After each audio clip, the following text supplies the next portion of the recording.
Almost there. Hit that like, everybody. About to get started.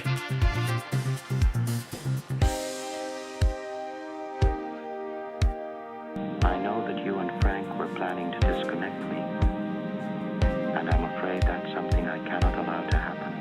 Groovy.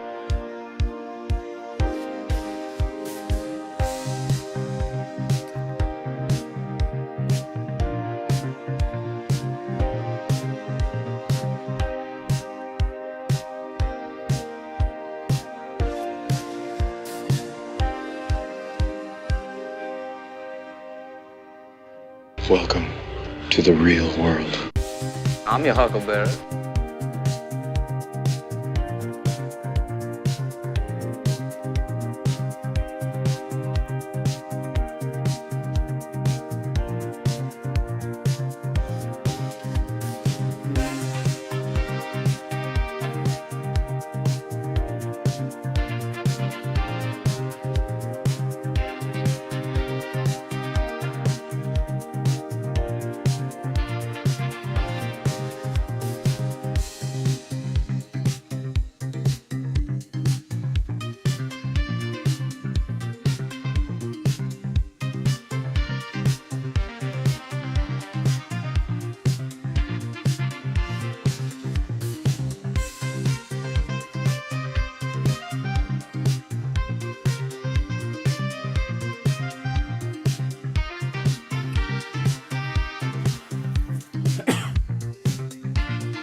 All right. Give me 1 second. Hit that like, everybody. We need a few more likes, and then we can get started.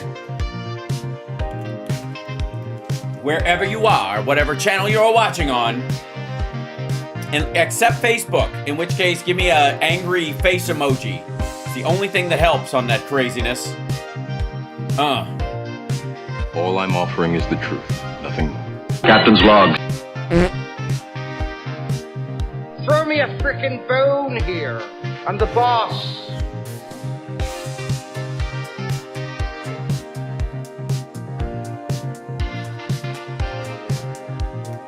Looks like I picked the wrong week to quit amphetamines.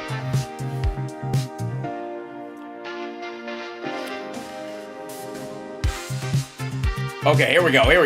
Now, welcome to the show, everybody. It's HalSparks Megaworldwide. Like, subscribe, give a thumbs up, support the show. I'm HalSparks, and I will continue to HalSparks the rest of the HalSparks and evening. I want to say hi to the chat room, who are wonderful and full of sparklers.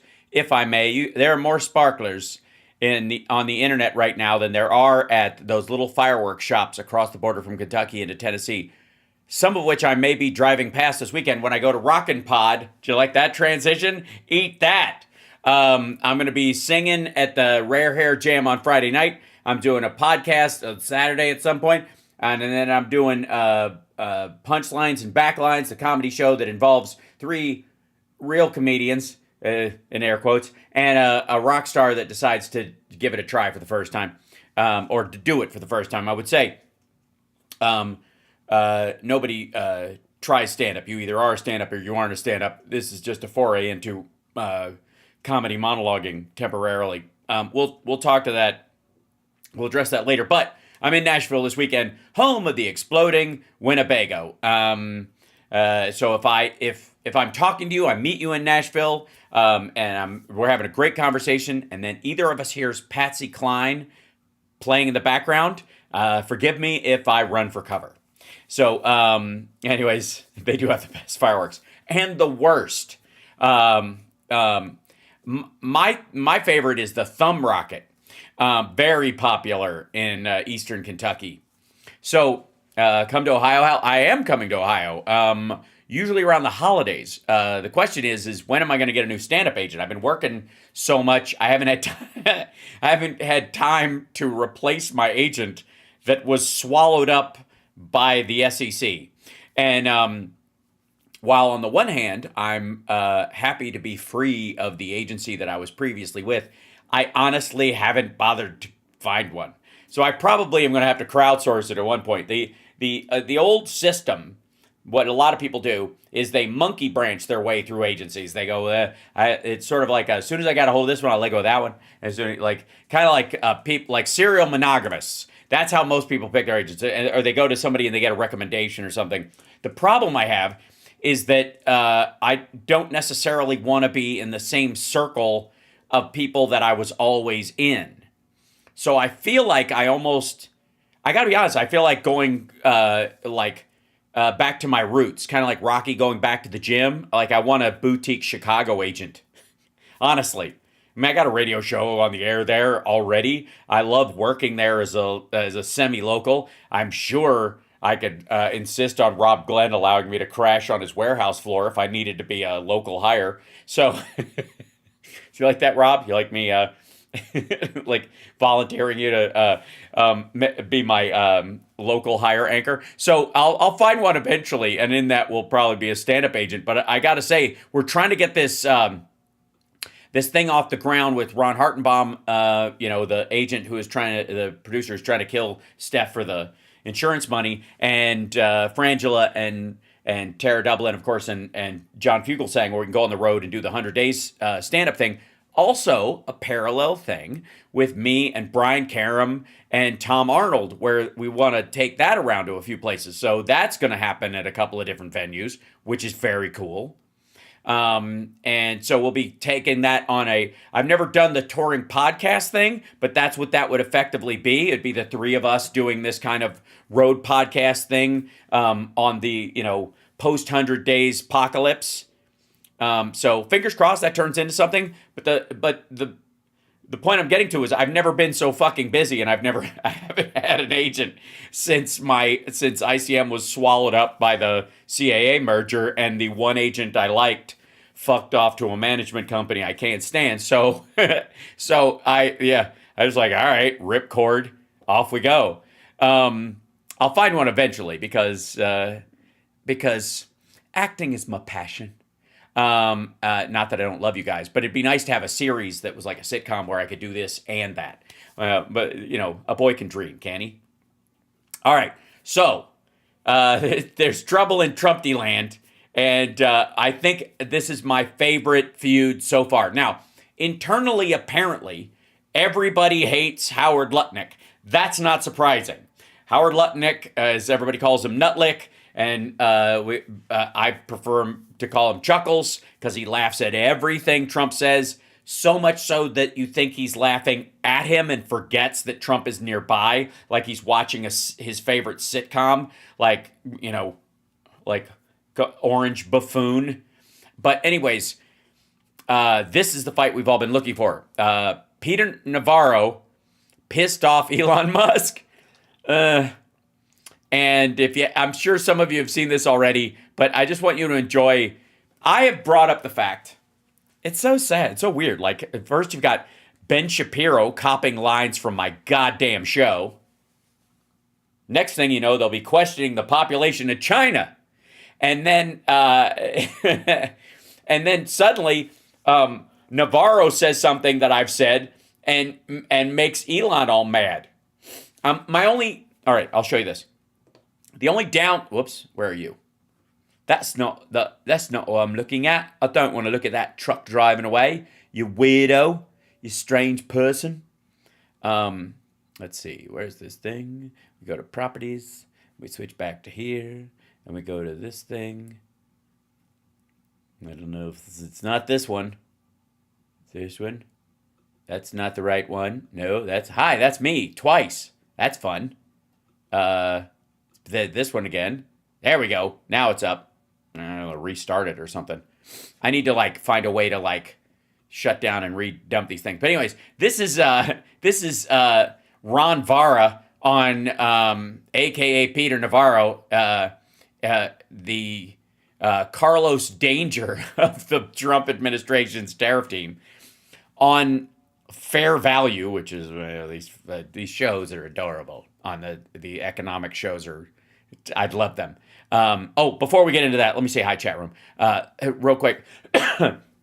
Yes, Ben Shapiro is secretly watching me, and I want to invite you guys to like and subscribe and do all the things that I'm supposed to forget. I forgot to say it. Okay, here we go. Now, listen to this description and see if you hear anything familiar. When it comes to tariffs and trade, we all... That's jagged. What the fuck is that about? Understand in the White House, and the American people understand that Elon. Why in the world am I getting jaggedy audio? Do you guys hear it that way, or is it just me? Am I just the one hearing this? Good God, man! I have to check in with the chat room. Was that? I'm gonna have to reload the page. I think that was just very odd. Oops! I don't want that page. I want this, and then I go to this. All right. Maybe I'll open it on X, and that will be the. And they don't want you to do it. I see. Let's see if this will do this here. Was it jaggedy? Yeah, okay, good. I'm glad it wasn't just me. Okay, hold on. I'll reload the page, see if that does it. Sometimes that's all it takes. Sometimes it seems like it's X trying to mess with things. Okay, here's the... When it comes to tariffs and trade... Yeah, that's bad. Okay, hold on. Let me make sure it's not like all videos. Donald Trump. It is. I see. Okay, so why? What would that be? Obviously, I have to turn this off and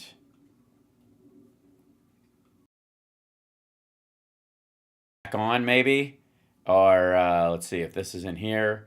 The Safari thing. See if that does anything. Threatening China with a 104% tariff if they... Yeah, that sounds pretty terrible. Hold on one second. Maybe this will solve it. I love these things. I love this. I mean, this is some fun stuff, man. Copy that. Put it in this. See if it's a Chrome problem. Okay. When it comes to tariffs and... Hey, look at that. What do you know? It's a Safari noise program problem, something like that. Okay, get out of here. Close this. Fixed it. Okay. I'll do each one of these this way. So this is back to where we were. So here's Peter Navarro on fair value, fair to Midland. By the way, this stuff, not good. Just in case you're not really up on the financial stuff. This red business, this negative and the red, they think there's going to be a reprieve by midnight. There is not going to be a reprieve by midnight. When it comes to tariffs... What in the world? You were fine. Hold on. Is it over here? Is it this monitor that's being weird? What's going on? All right. Someone's being weird. All right. Let me see. There's a way. She's got a way about her. How do we, let's see. What could possibly be the situation? Pass-through is on? Maybe it's trying to double up its business. Understand. Ooh. Go to monitor. That's on. That's fine. I don't want to monitor my voice. How do I... What's going on? How about this? How about I take out... Let's turn these off. Let's cut this. X. Wait, how do I do it? Delete. Command delete. There you go. And then add it add it again, just for the deck of it. See if that solves it. White House and... Grumble. All right, hold on. Chat room, talk amongst yourselves. Hold on. Do I have my... Yeah, hold on. This will do it. I should probably play some hold music under the thing while I work on this. There we go. Hold on. I've got some. I made some for just these circumstances. It's not here. It's where is it? It's over here. There we go. Our computer has decided to eat its own ass. Please be patient while we frantically root around under the desk, muttering, seriously, what the hell, to ourselves.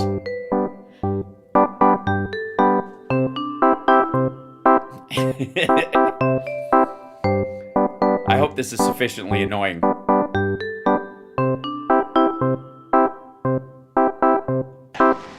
like to kick his ass just once.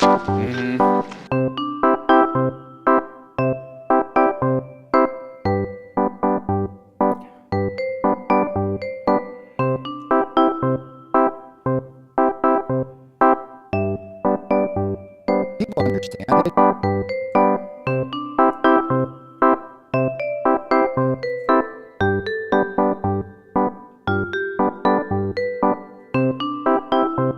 All right, reopen. Oh, that's nice.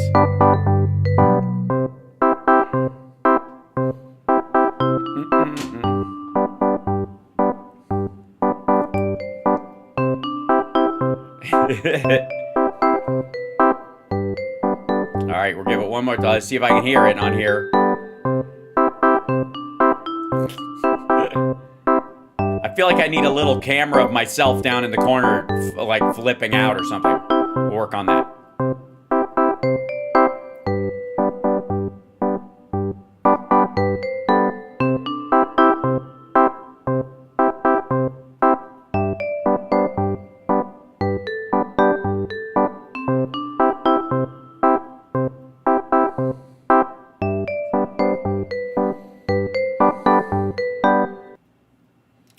Okay, that's all.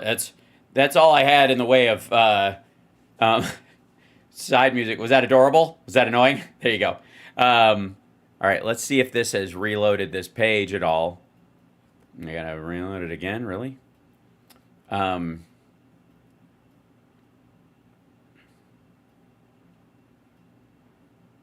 that one. Navarro's a moron, right? Oh, did they cut that out of that page? Is that part of what happened? He calls him a car assembler, that kind of thing. Aaron Blake, why says it's not a negotiation. Okay.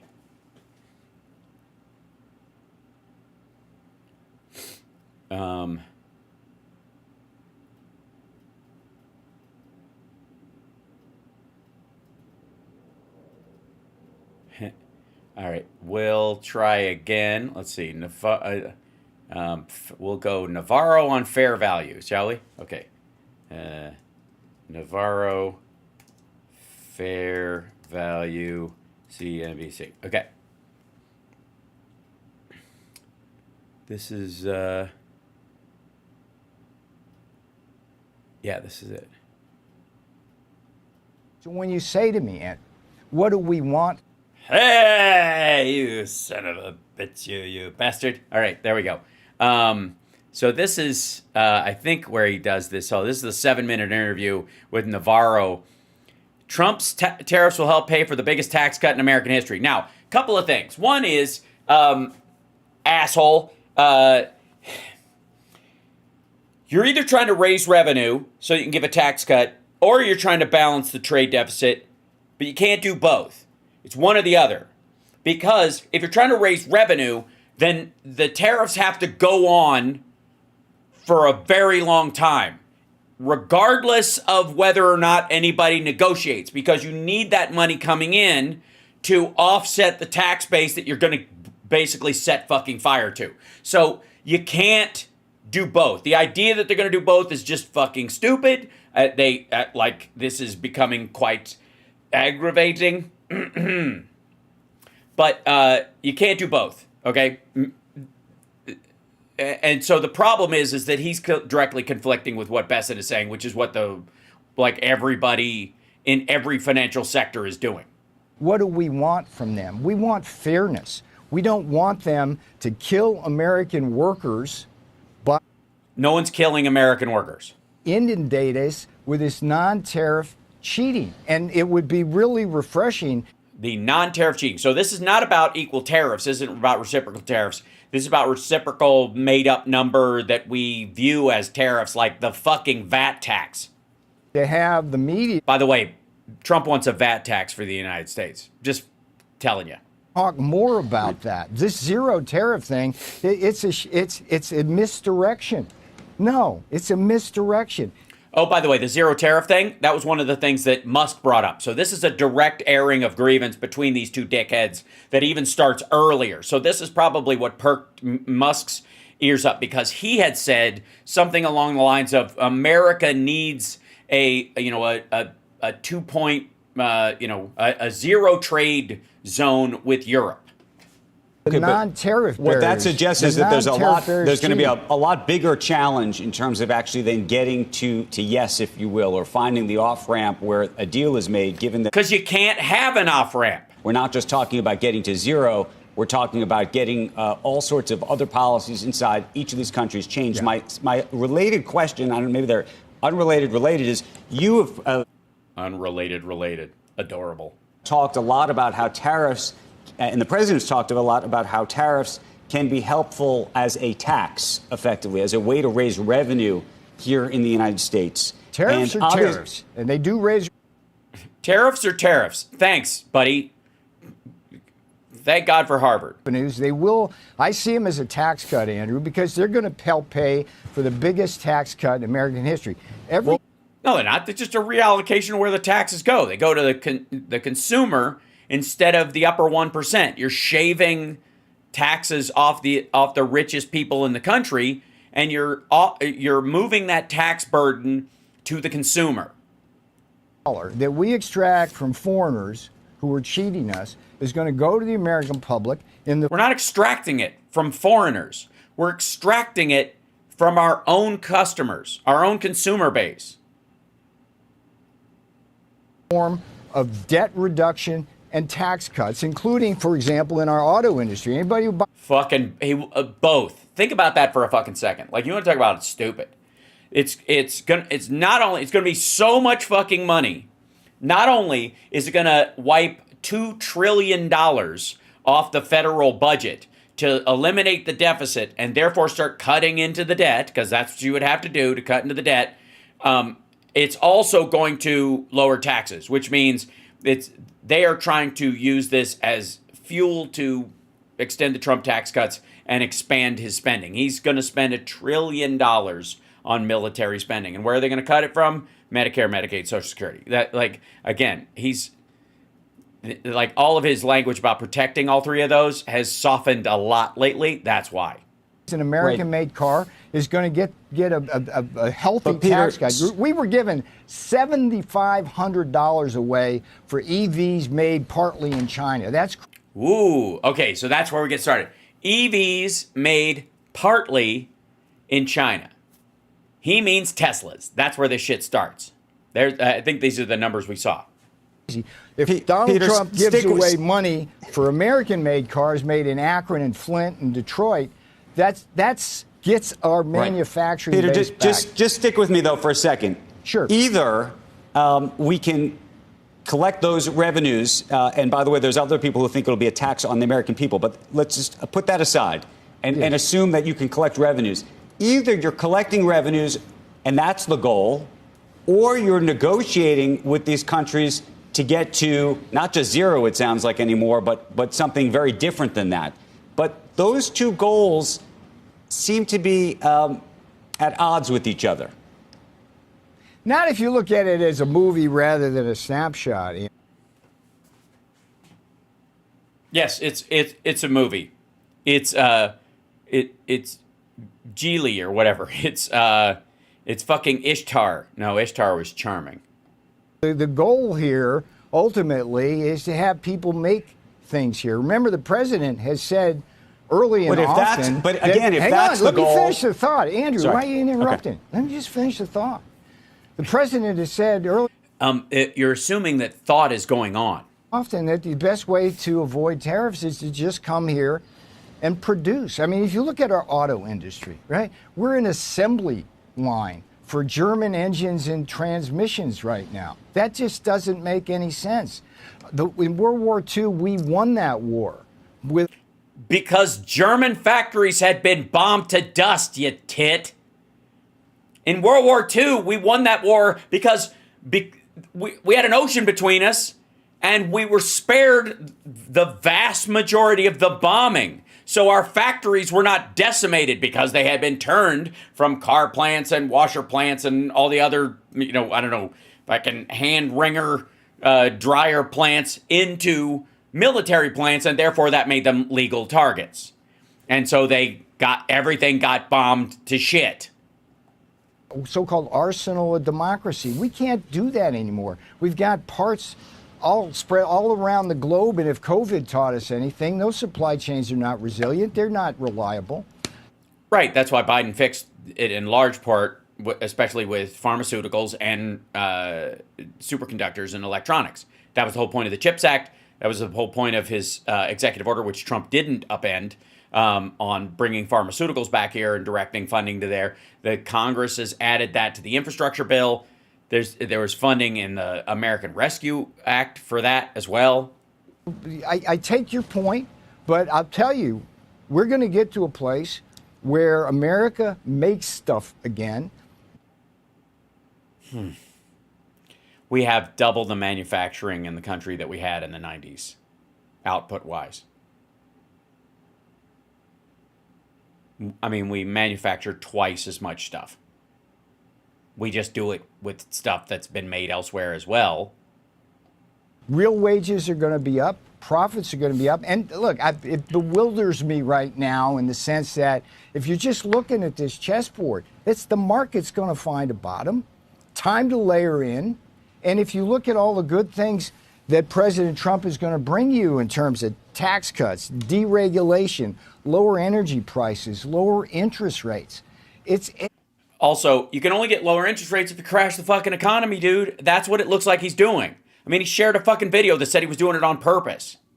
And the world restructuring in a way which is going to be healthy. I mean, how many conversations have we had about China moving from an export-dependent parasite on the world to an economy that actually serves its own people rather than keeps Peter, them you talk enslaved about in tax sweatshops. cuts. Do you know anything about letting the top marginal rate go back?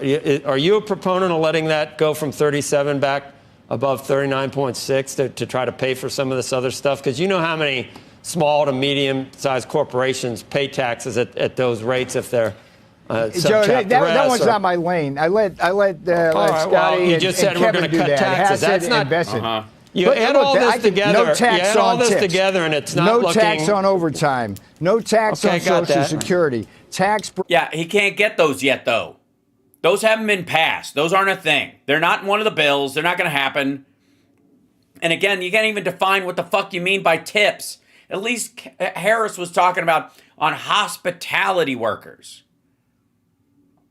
If you buy but a if you raise the auto, top rate, that's not a Republican or a conservative you're tenant. asking I don't the wrong know guy. whose idea was that. So the tariffs are all your. So you own the tariffs, then. Joe, I don't know if I'd want to know that. You're going after me either. for something that I'm not involved in. I can talk tariffs till the cows come home. Hey, Becky, how are you? Let's talk a little more about the tariffs because this idea of who's getting hurt immediately. Oil prices, oil's fungible. They can go elsewhere to buy oil. Things like soybeans, corn, wheat, that could be picked up from other markets too. Brazil is very happy to step in and supply some of those things. Farmers here are already... She brought receipts. Hurt, already asking for relief like they got under the first Trump administration. If we are raising these tariffs, taking that money... By the way, how about no? How about you only get relief if you didn't vote for this shit? If you voted for this shit, you don't get relief. You should announce that you are a Trump voter and you are willing to take it on the chin. You don't want any government subsidies. You don't want any government support because this is what you voted for and you're willing to take the pain along with everybody else so that you're not getting like a farm bailout while, mid-level bicycle shops across the fucking country are being decimated and small factories and family restaurants are being shut down. You get a break, but they don't. How about no? How about you going, nope, I'm not going to take any government handouts at all. This is just, I got to weather this storm. This is just like, I'll just treat it like a frost. Turning around and paying the people who are getting hurt with it. How does that benefit the economy, particularly if it leads to a downturn in the economy that costs people jobs? Because, Becky, it brings home our domestic manufacturing. I mean, that's... How does bailing out farmers bring home domestic manufacturing? Be patently obvious to you. That's the whole point. That takes We years. Well, it won't do it. It's that if that's the point, it's pre-failed. Are we asking people to be patient for years? That's another one of the debates. How long will this take? Brian of the UAW stands up on Liberation Day, almost steals the show from the boss, and he says he's lived through this whole thing. He watched the factories go away, and now he knows that the factories are underutilized. There's brownfield investment that can be made in auto parts factories that are still there, and it won't take long. Even meantime, brownfield will take 18 months to 2 to 3 years, I think, Peter. That's the question. That's a long time to get things back up and running. I remember what I did working in the pandemic, and we were looking at PPE N95 masks that were going to take 6 months to get factories done. You know, did it in 2 months. It's a fucking paper mask.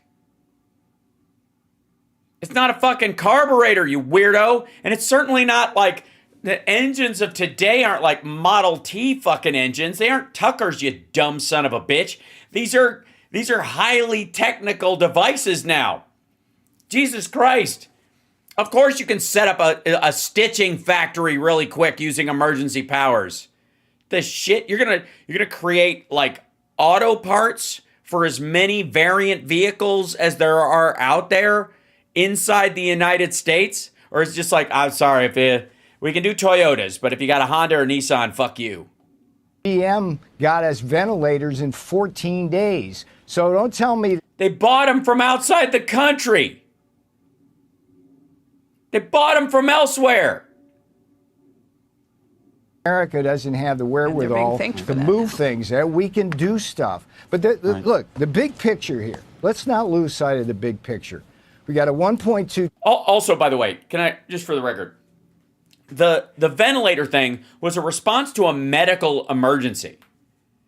We can't attach a medical emergency level of focus to every goddamn product in the country. Sorry, a four-door coupe is not an emergency. All the might be nice upgrades that people want from their electronics, from their cars, from any like fucking rugs, whatever the shit we're buying from overseas, you're not going to attach a holy shit, this is a trade emergency. And that's the power he's using, by the way, which is just fucking garbage. Can we just start there? This whole thing of like declaring our trade deficit with the rest of the world a fucking emergency in its front is illegal and stupid. Of course we have a trade deficit. If we recovered faster than anybody else, thanks Joe Biden, and the rest of the world was slow, they're not going to buy as much stuff from us as we are from them anyways, and they certainly aren't going to buy like a higher amount than they used to. If they're a lag and we're ahead of everybody, the trade deficit's going to get wider because of the resources available to the American consumer, not because they're fucking cheating us or some bullshit. $1 trillion trade it's just deficit. Weird. But all this is predicated on the idea that they just want to pretend COVID didn't fucking happen. They also want to pretend the wall works. Here we have since the trade war began, when the world declared war on us back in 1979, we've accumulated $18 trillion of money we've had to transfer into foreign hands. That's about 2/3 of an annual GDP. That's just totally unsustainable. Why? It just sounds like our economy expanded out into other countries and that our currency is used in those countries.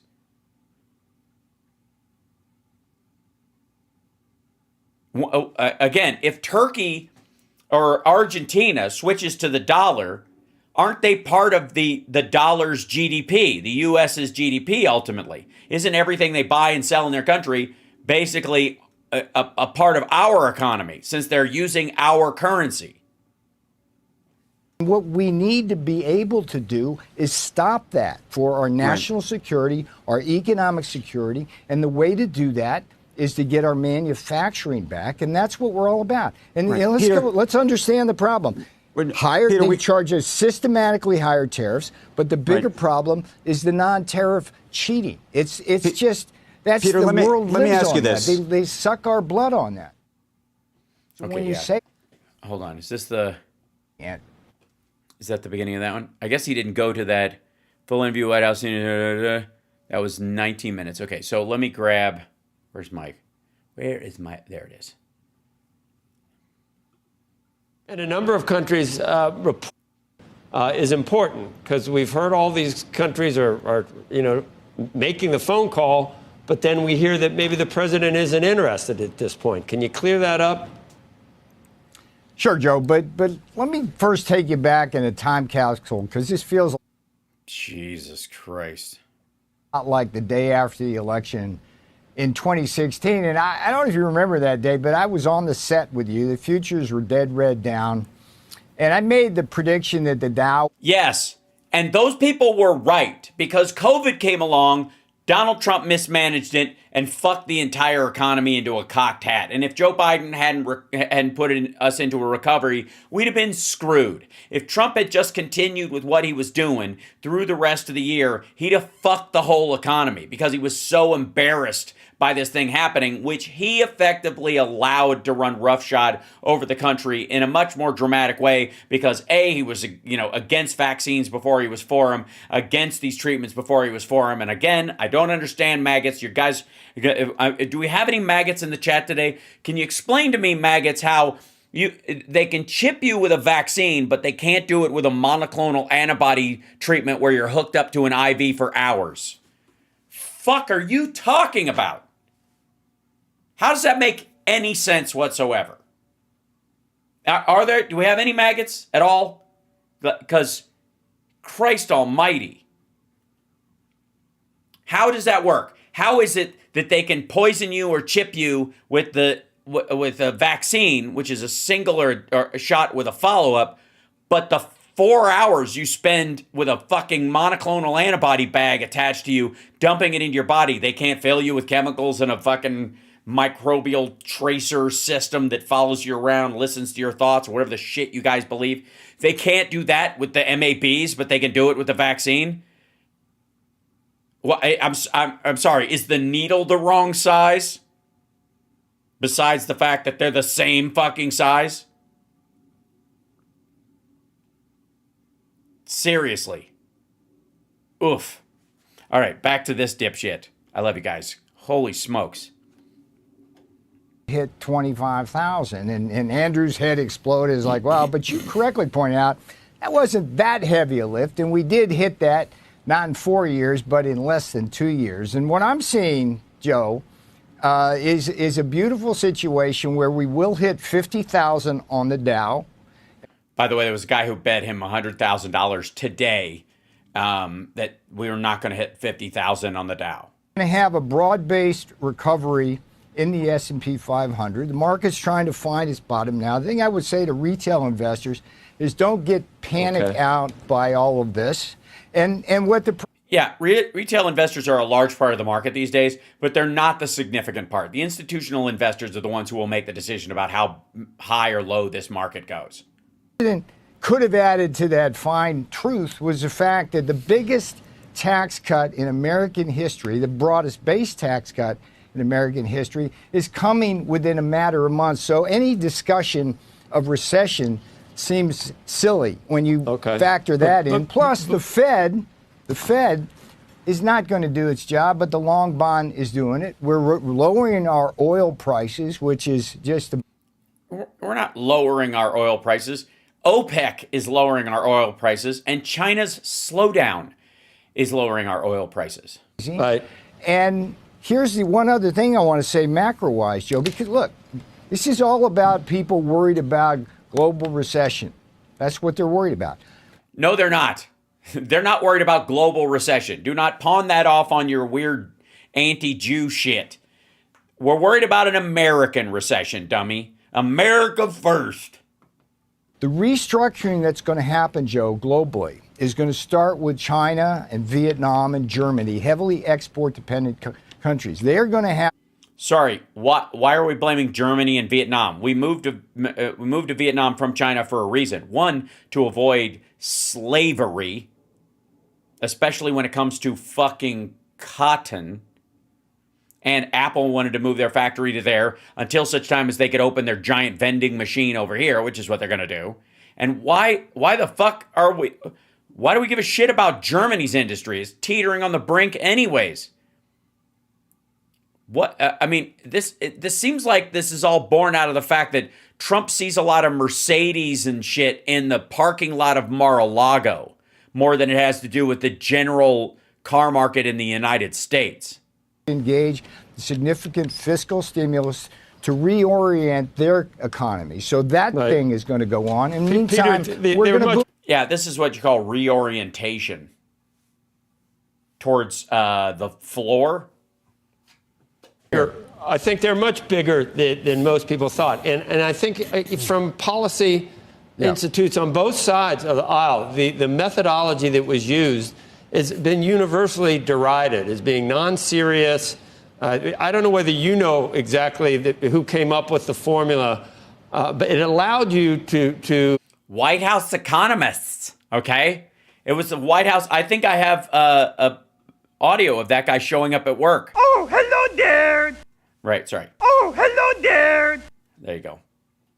At least characterize most of these countries as being their tariffs well above the reality of the situation, so that when you say that we're going to do half on them, it was much higher than anyone anticipated. And yeah, him cutting them in half was like 5 times their actual tariffs still.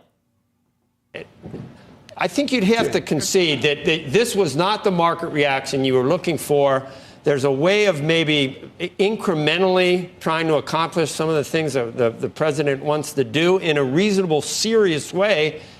Except nobody knows what the fuck he wants to do. He's got 3 different fucking goals. This just almost across the board has caused what you're seeing in the stock market and a lot of head scratching and head shaking on whether anyone really knows what they're doing in this case, Peter. All right, well, Can you at least acknowledge that? Sure. No, I can't, because here's what I'm seeing. You're throwing a lot of stuff at me. First of all, the methodology was perfectly sound. It was done by... Yeah, it's White House economics. House of Economic Advisors. The Council of Economic Advisors. Okay, who the fuck is that? Maybe we'll look at this. Hold on. Do we know? Like Trump's? Hold on. Let's just check, shall we? Let's see. Trump's Council. Oops. I can type.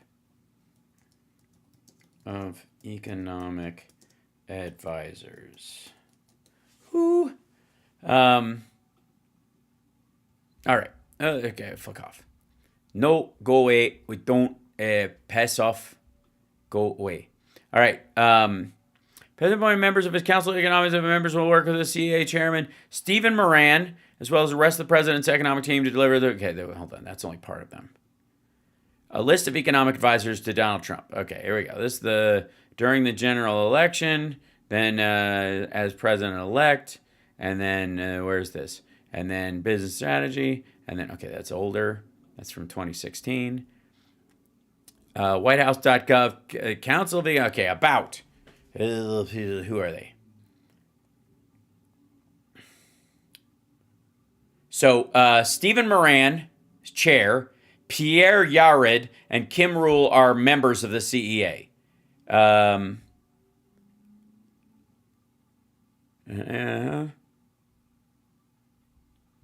Okay, so let's check out, let's see. This guy. Peter Yared from Columbia Business School. We'll get to him. And then we'll go to Kim Rule.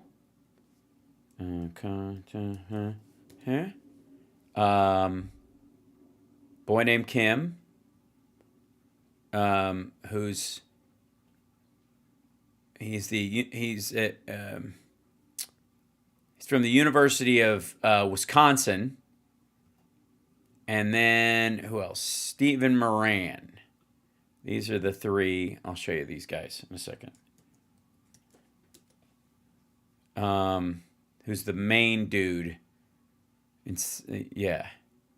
So, Stephen Moran is the primary lunatic. And then he's got whoever the fuck these other guys are working on his behalf. So, this is Stephen Moran. Trump advisor releases insane list of demands for tariffed countries. Top White House economist Stephen Moran apparently wants free handouts from other nations. Put out a list of to start burden sharing. Chair of the Council of Economic Advisors delivered a speech at the Hudson Institute, complete with a to-do list for other countries looking to lighten the load of unfair barriers to trade and unsustainable trade deficits have supposedly inflicted on the United States. Moran said these factors have led to a decline of our manufacturing workforce by over a third since its peak and a reduction of our shared world manufacturing production of 40%. It's worth noting that while manufacturing employment has gone down, U.S. manufacturing output is up to an all-time high as of December, nearing its all-time high of December 2007. Who exactly will actually work on these hypothetical manufacturing jobs? Nobody knows.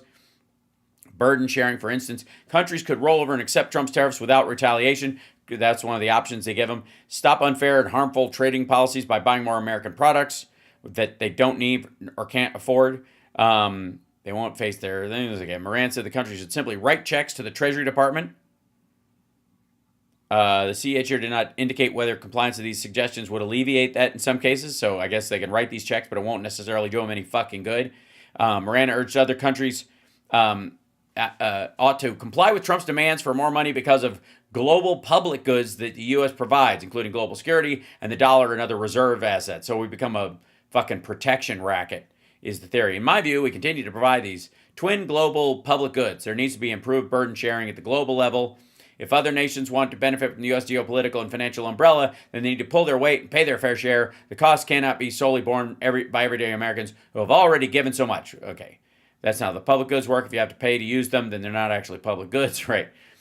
Singled out China as America's biggest adversary, responsible for weakening manufacturing, even blame it for the 2008 financial crisis, which makes no fucking sense at all. Trump is currently mounting a trade war, blah, blah, blah. Moran insisted the U.S. would somehow survive not being able to do business with its largest trading partners. America has plenty of substitution options. We can make stuff at home. We can buy from other countries that treat us fairly instead of from countries that take advantage of us. He put a trade tariff on everybody, asshole, that didn't exist before.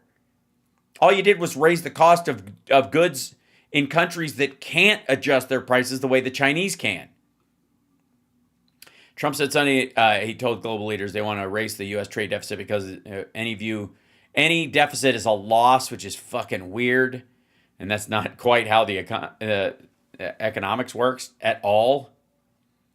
Trump advisor says countries offering zero tariffs isn't good enough. I think that's Navarro. Yeah, okay. So this is the same shit we're talking about. But this dickhead,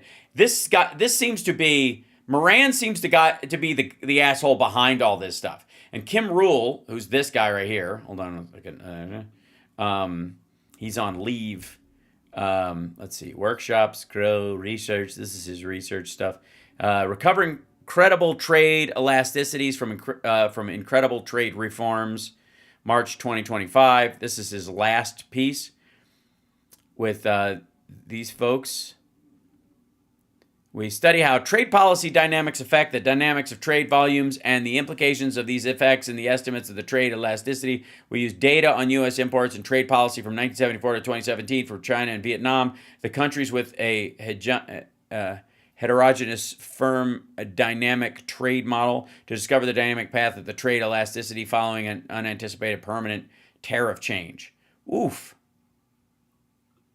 Unanticipated permanent tariff change. We estimate a short-run trade elasticity of about 3 and a long-run trade deficit of about 14, and find that it takes about 5 years to close half of the gap between the current and long-run levels of trade. 5 fucking years.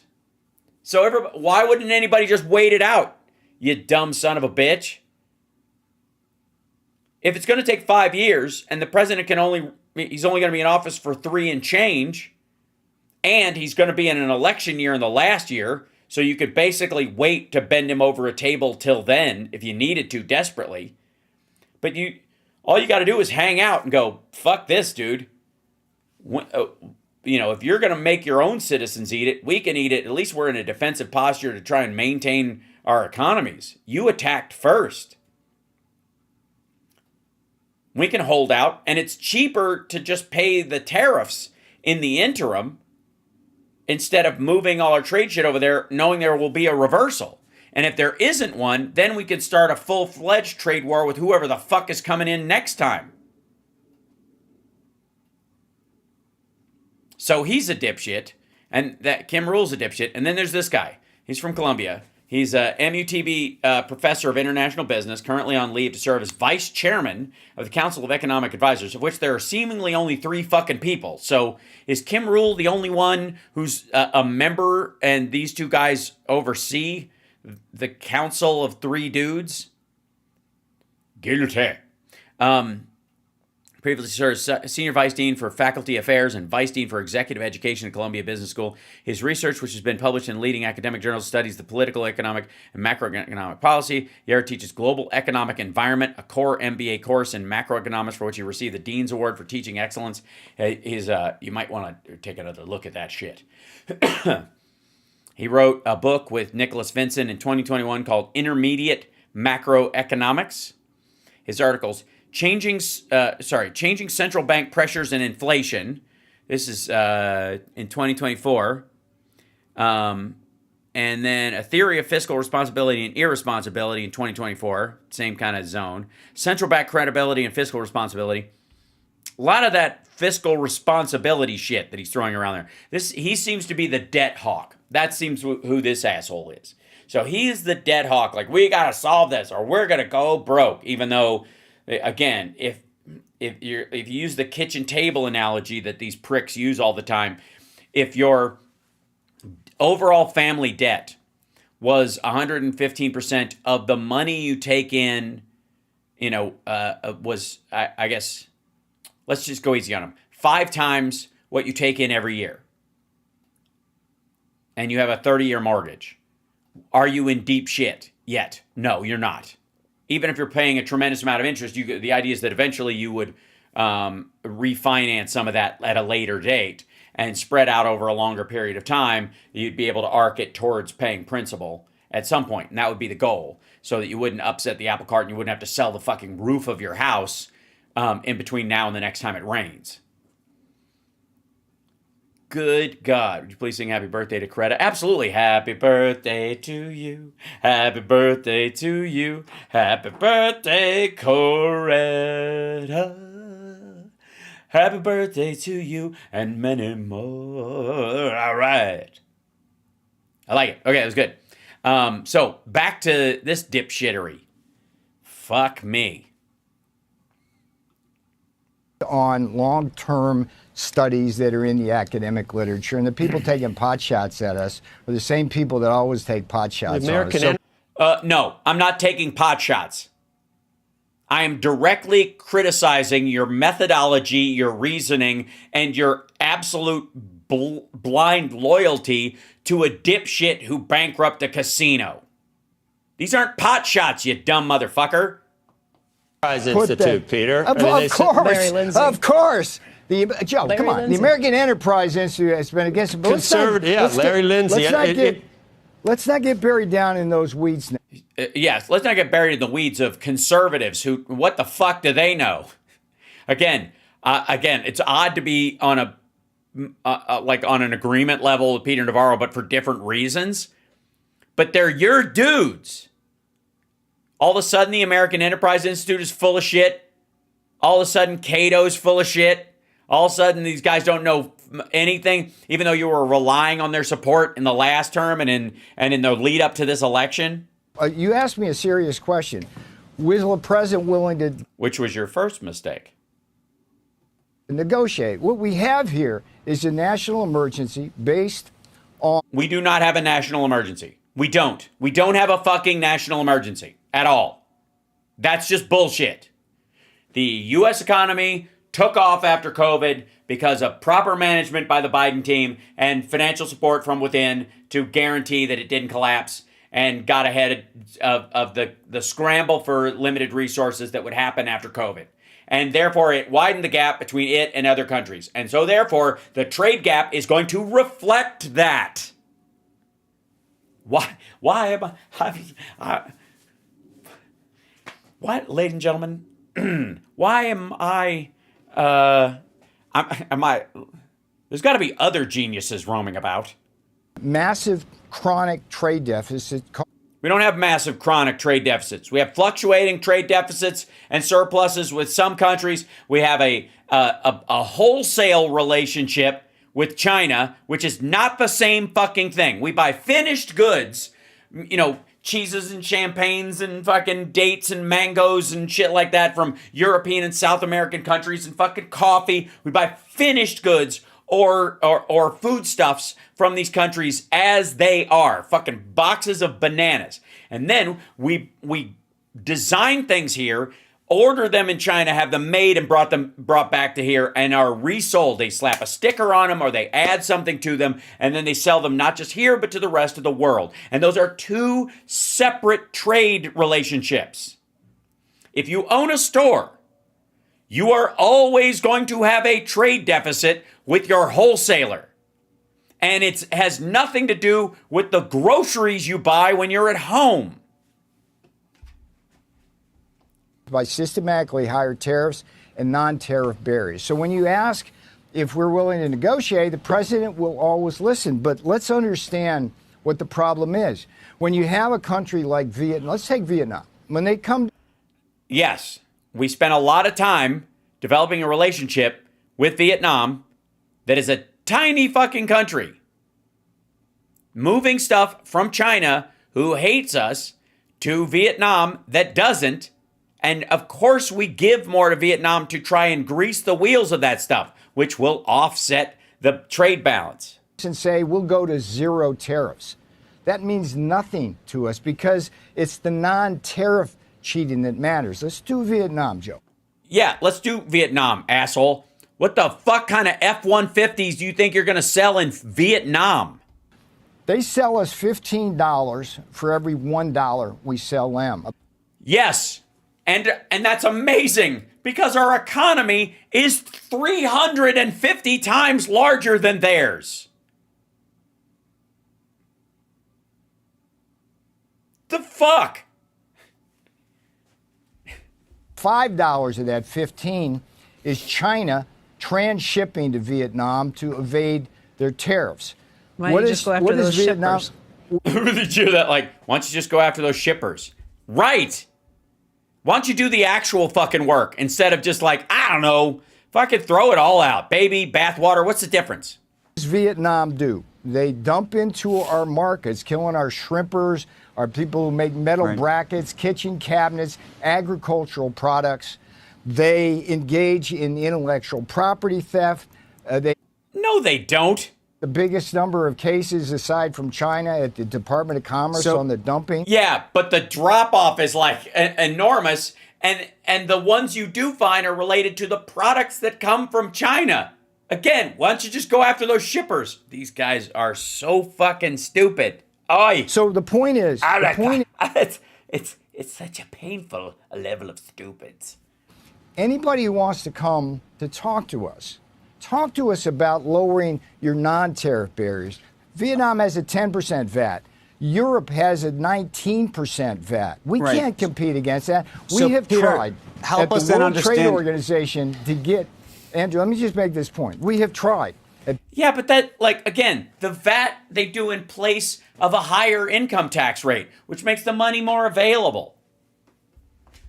World Trade Organization since the 1970s to get VAT tax relief, and they've told us no every single time. We've won case after case at the World Trade Organization on things like our agricultural products, pork, beef, and other and corn. Peter, and they I think just the blow thing us we're all off. trying to understand is then if there are going to be negotiations, and you're saying zero is not enough.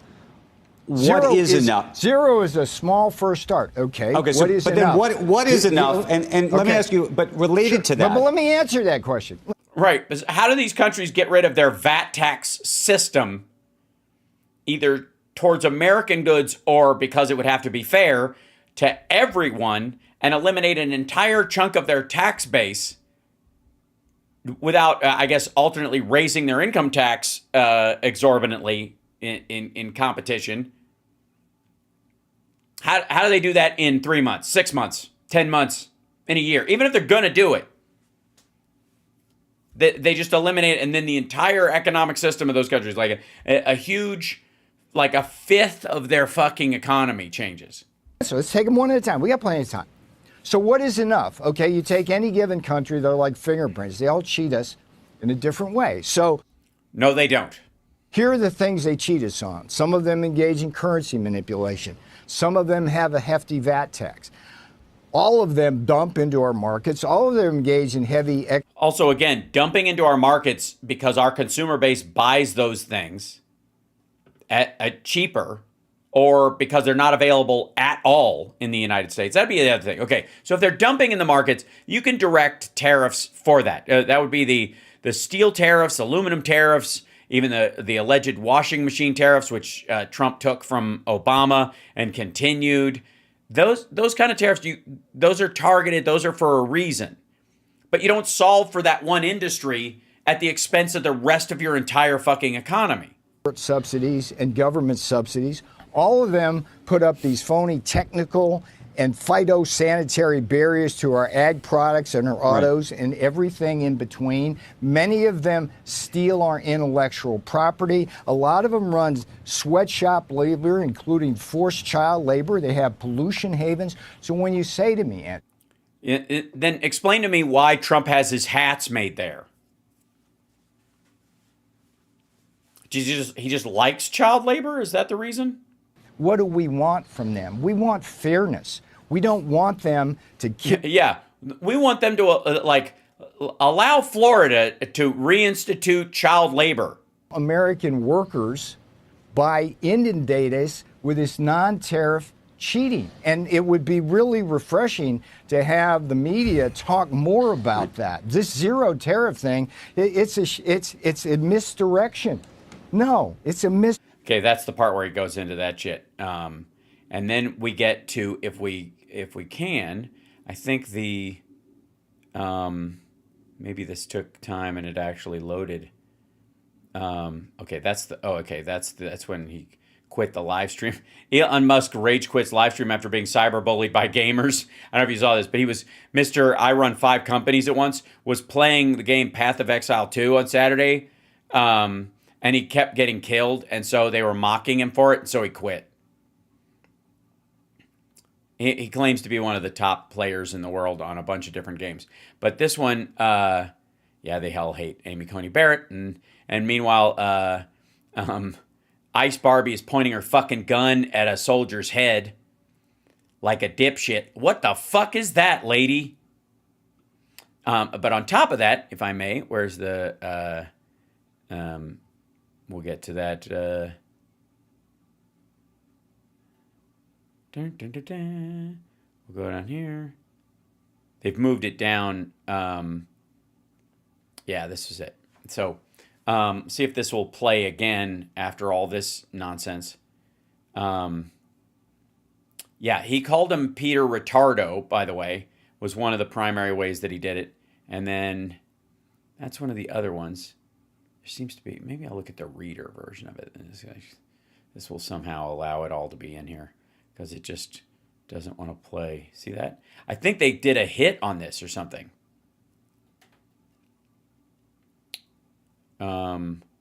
Navarro's yeah, okay. The car assembler. Let's see if we can find that thing.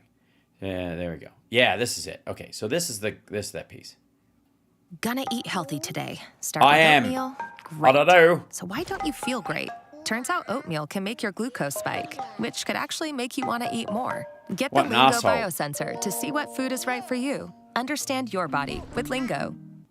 That's Peter, the world let me ask you this. They suck our blood on that. Peter, let me ask you this. Elon Musk, who the president has described as a genius repeatedly.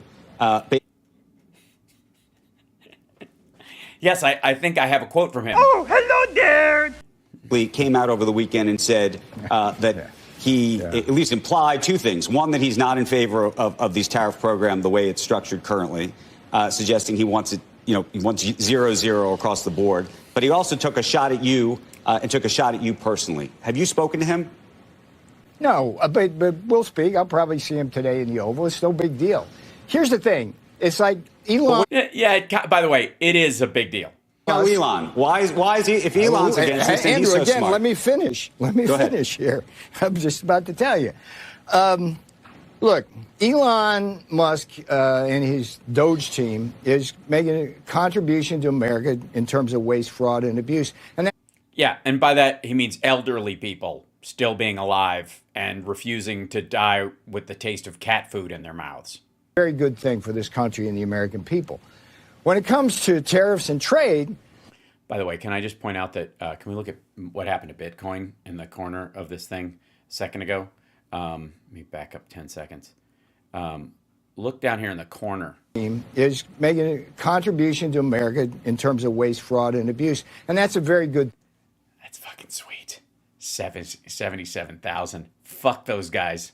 For this country. Just know that every time Bitcoin takes a shit, all the like Rogan, Tim Pool, Peanut Butter Dickhead, all those guys, they all freak the fuck out. So you can take small joys where they show up. That's one of them. The American people. When it comes to tariffs and trade, we all understand in the White House, and the American people understand, that Elon's a car manufacturer. But he's not a car manufacturer. He's a car assembler. Ouch. Oh. Cases. If you go to his Texas plant, a good part of the engines that he gets, which in the EV case is the batteries, come from Japan and come from China. The electronics come from Taiwan. The tires come. What we want, and the difference is in our thinking and Elon's on this, is that we want... The difference between our thinking and Elon's. I'm just going to enjoy this. Tires made in Akron. We want the transmissions made in Indianapolis. We want the engines made in Flint and Saginaw. And we... Yeah, cool. But they're not going to be made there for at least 2 years. The cars manufactured here. It's like this business model where BMW and Mercedes come in to Spartanburg, South Carolina, and have us assemble German engines and Austrian transmissions. That doesn't work for America. It's bad for our economics. It's bad for our national security. We want them to come here. And with Elon, it's fine.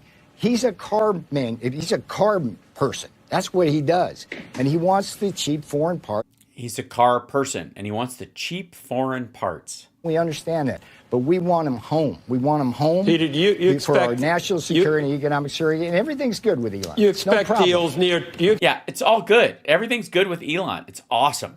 Deals near term. By the way, just for the record, chat room, Elon called him Peter Retardo after that segment. So just so the all good, I'll see him later on today in the Oval, didn't really happen. Also, what the fuck is he doing just hanging out in the, quote, Oval?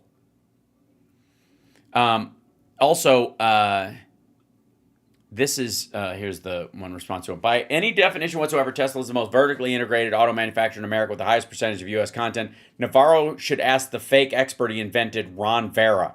So that's shots fired. He's a, and this is a, this is a hit at Teslas in general. He wants the cheap foreign parts.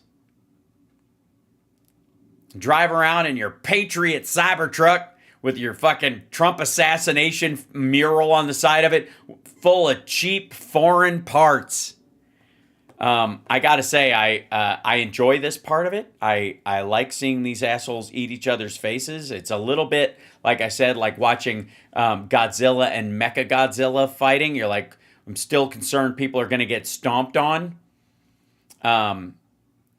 Now, there's one more thing. Hold on. There's a few things.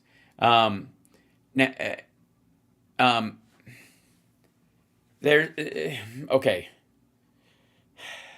Where do we even go with this? Okay, so I went to one of the protests this weekend, as many of you know, here in Las Vegas. Had friends go to different ones all over the place. Our dear friend Tara Dublin went down to the one in Portland. None of us got a Soros check or anything like that. None of us were driven there. Like, we all paid for parking. And insofar as I know, at the vast majority of them, at no point did we... bust down a barrier held by police officers, curb stomping them, getting their guns or their tasers from them, and threatening their lives or harming them in any way. chipping bones in their spine, breaking their jaws, making them lose sight in an eye, any of that shit. That didn't happen. It did happen on January 6th, but it did not happen in any of these marches over the weekend. They were all fun and funny, full of like-minded people. And there's a whole bunch of, like, this is John Rich of Big and Rich, right? And he goes, John Rich reacts to the lame anti-Trump protests. And I guess he thinks they're lame because no cops were beaten. The MAGA backlash is officially here. Labor organizations, civil rights groups, veterans, LGBTQ groups, election activists, and others organize. That would be me. I would be in the others, I think.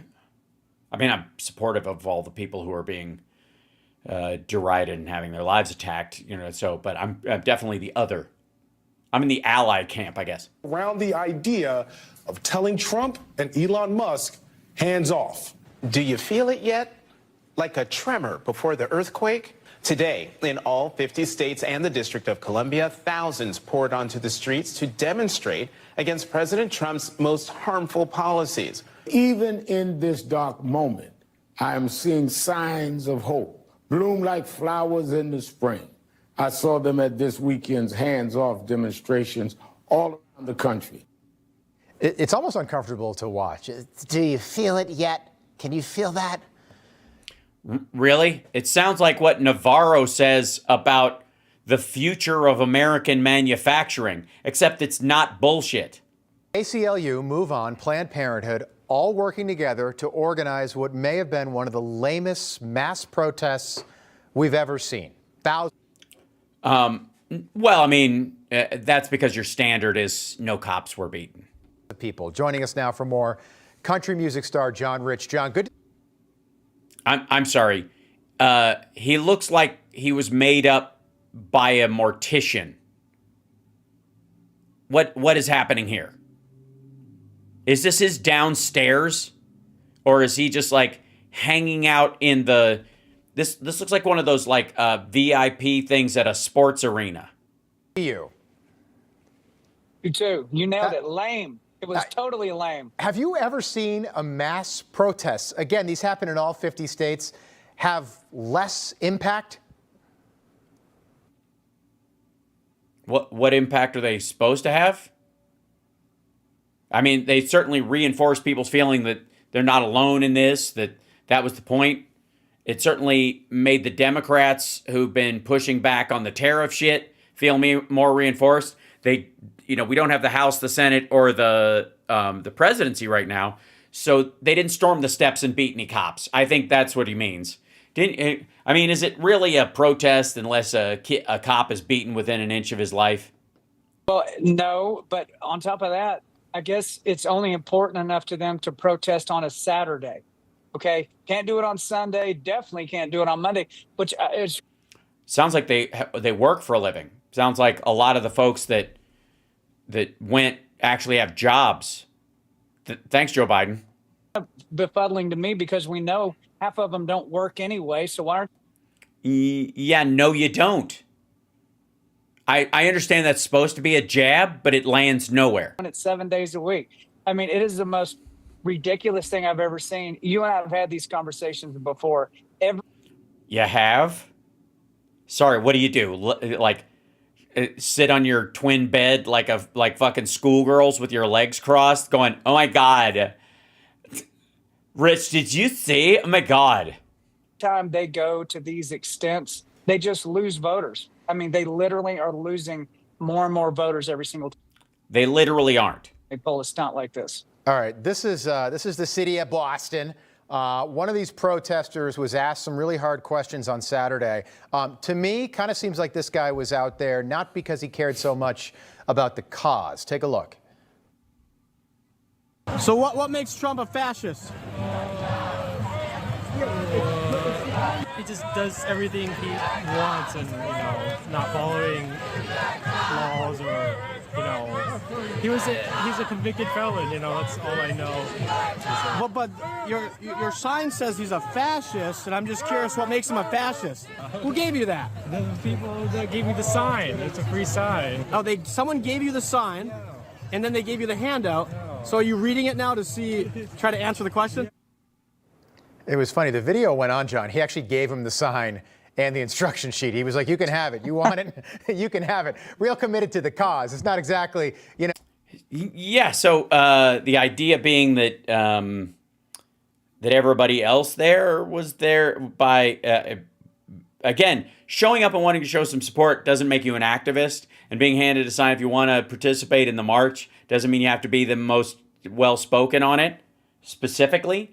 But do we want to go to any of how about the time I went to the Vegas rally here with Trump, where there were 2,500 people and he said there was 25,000, and every person, by the way, who showed up at these, at the one in Vegas that was promoting Trump, who was the guy with the bullhorn, other people who were yelling back, every time I asked them how long it would take them to figure out that Epstein was a pedophile, they all said 5 seconds or 2.5 seconds or 3 seconds or immediately. I'd know the second I looked at him or whatever, and then they had no answer for why it took Trump a quarter century. The Pettus Bridge, is it? Yeah, they're diehards. There's a country comedian named Bill Engvall whose whole entire thing is, here's your sign. And it's talking about the dumbest people in the world that make these dumb moves. He goes, here's your sign. I mean, it reminds me of a joke, an actual joke, to watch somebody like this kid talk. One thing was kind of serious. Carrie Lake posted this on Twitter. Protester had a sign out there, said 8647. 86, look, 86 kind of just means get rid of something.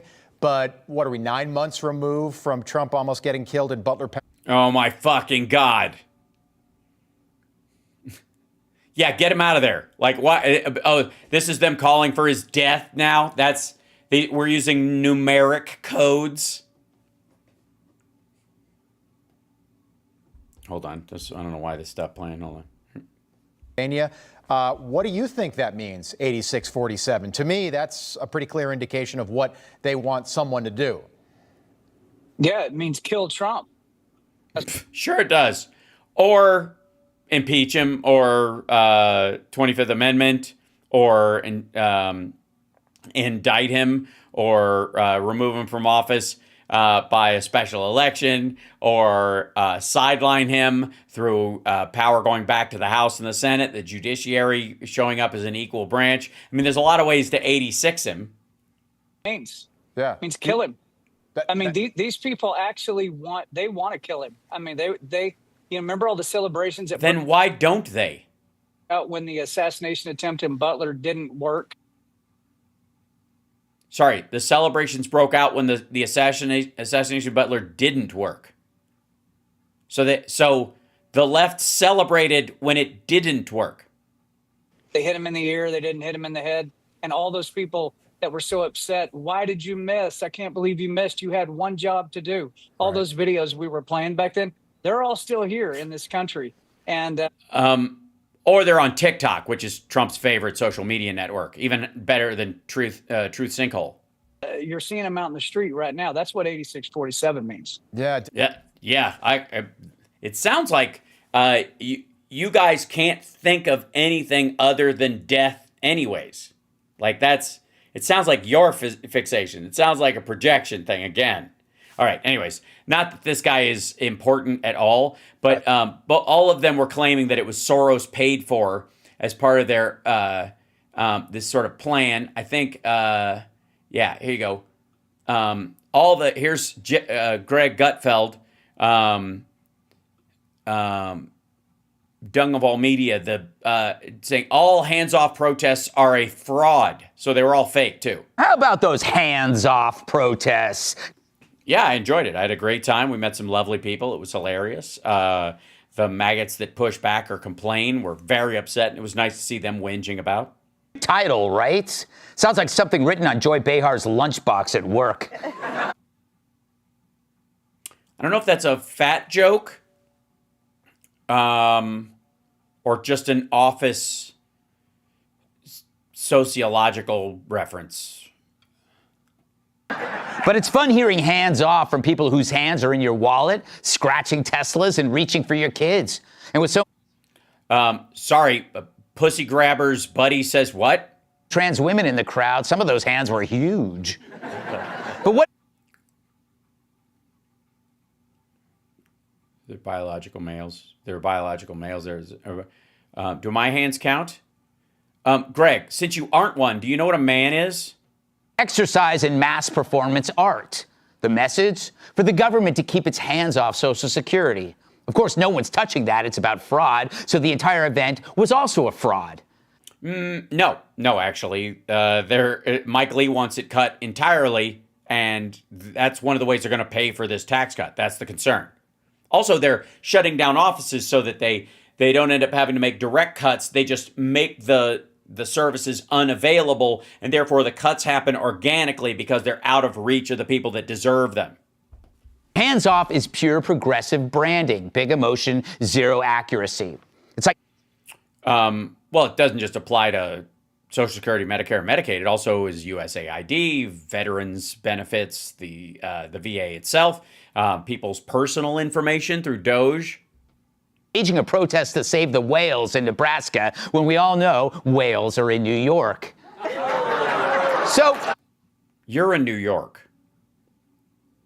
And also, the idea is that these ladies are fat, I think is the idea. So,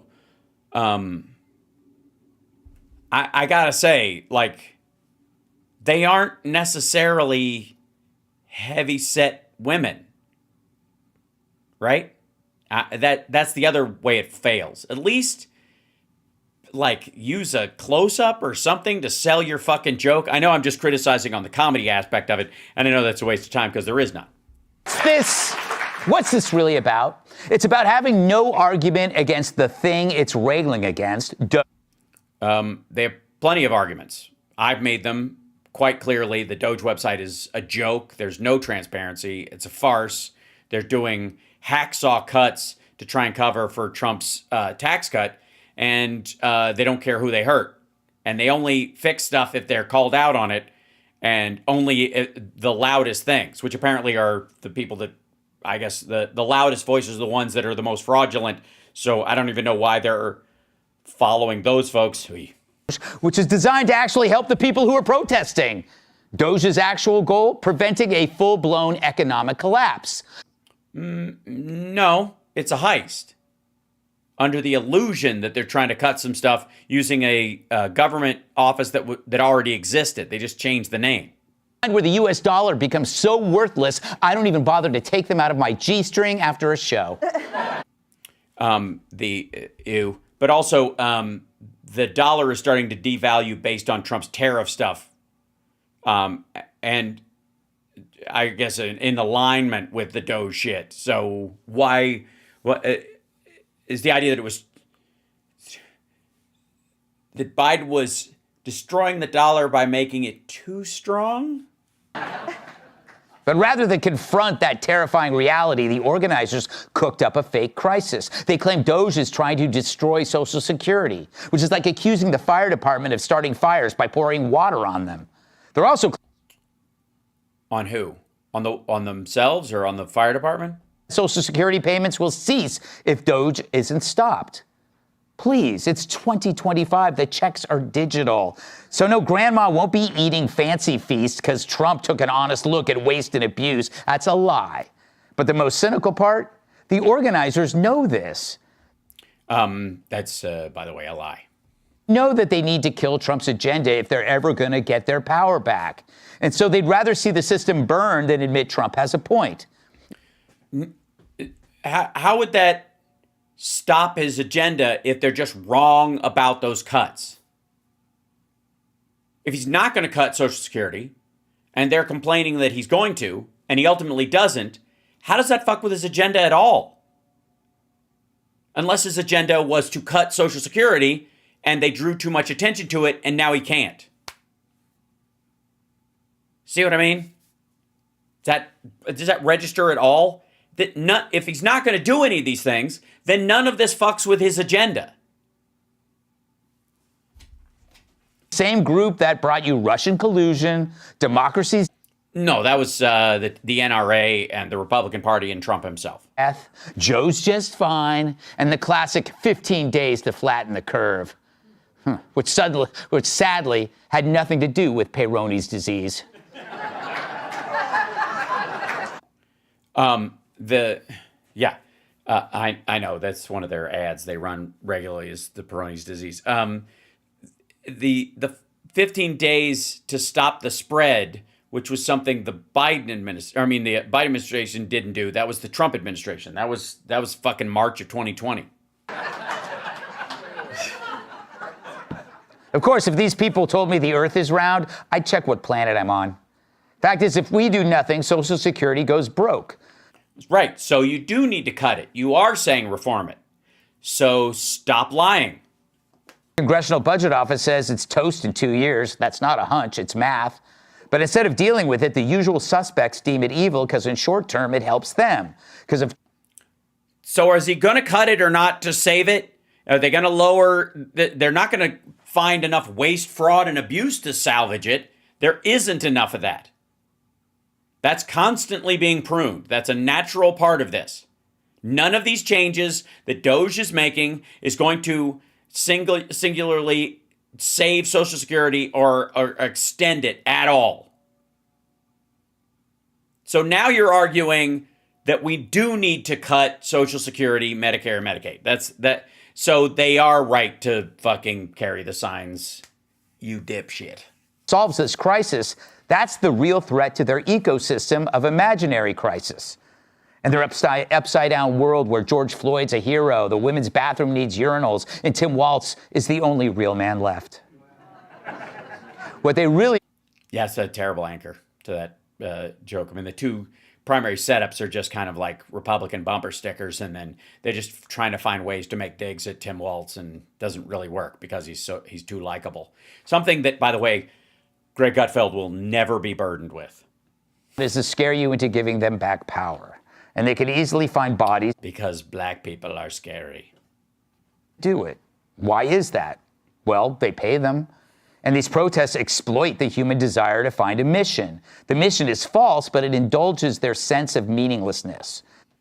Oh, is that what happened on January 6th? But this mission doesn't relieve that anxiety. Sorry, is that what happens at every Trump rally with these dipshits in their silly hats? It just worsens it.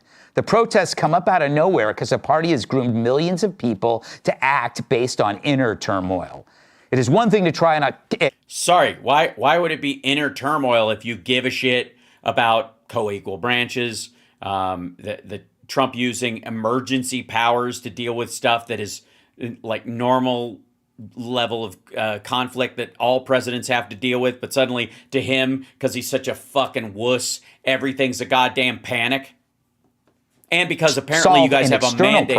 You have a mandate in the House and the Senate, but you can't get your act together to pass a law around any of this shit. So he's got to EO everything.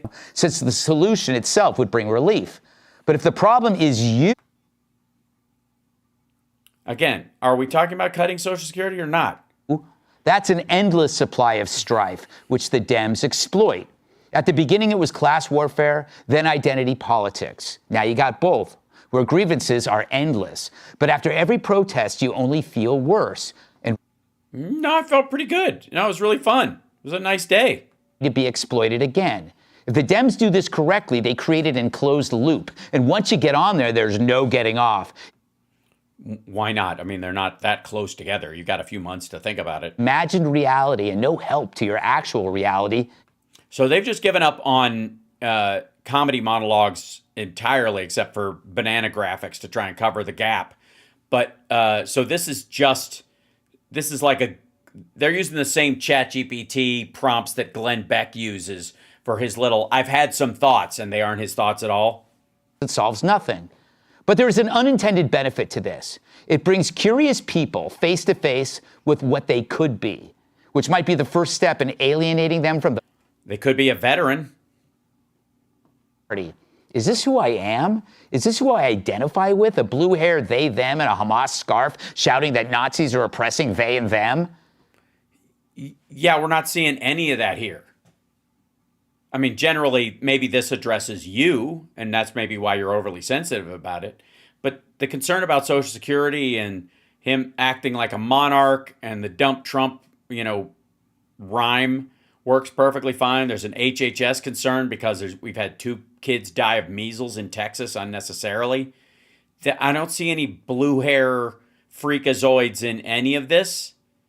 Also, you're the same folks that had people dressed up like colonial revolutionaries over the ACA. It's no longer just you on the internet. You're now face to face with your alleged allies. There for the grace of God go you. And boy, what do you mean? It's nice to meet them. The fuck is this? Oh, by the way, if Greg and any of these dipshits on his show have to actually talk to any maggots, it's horrifying. They can't get to the exit fast enough. Suck. Let's welcome tonight's guest. Same people every time. He's brilliant and British and makes lefties skittish. Author of the new book on democracy.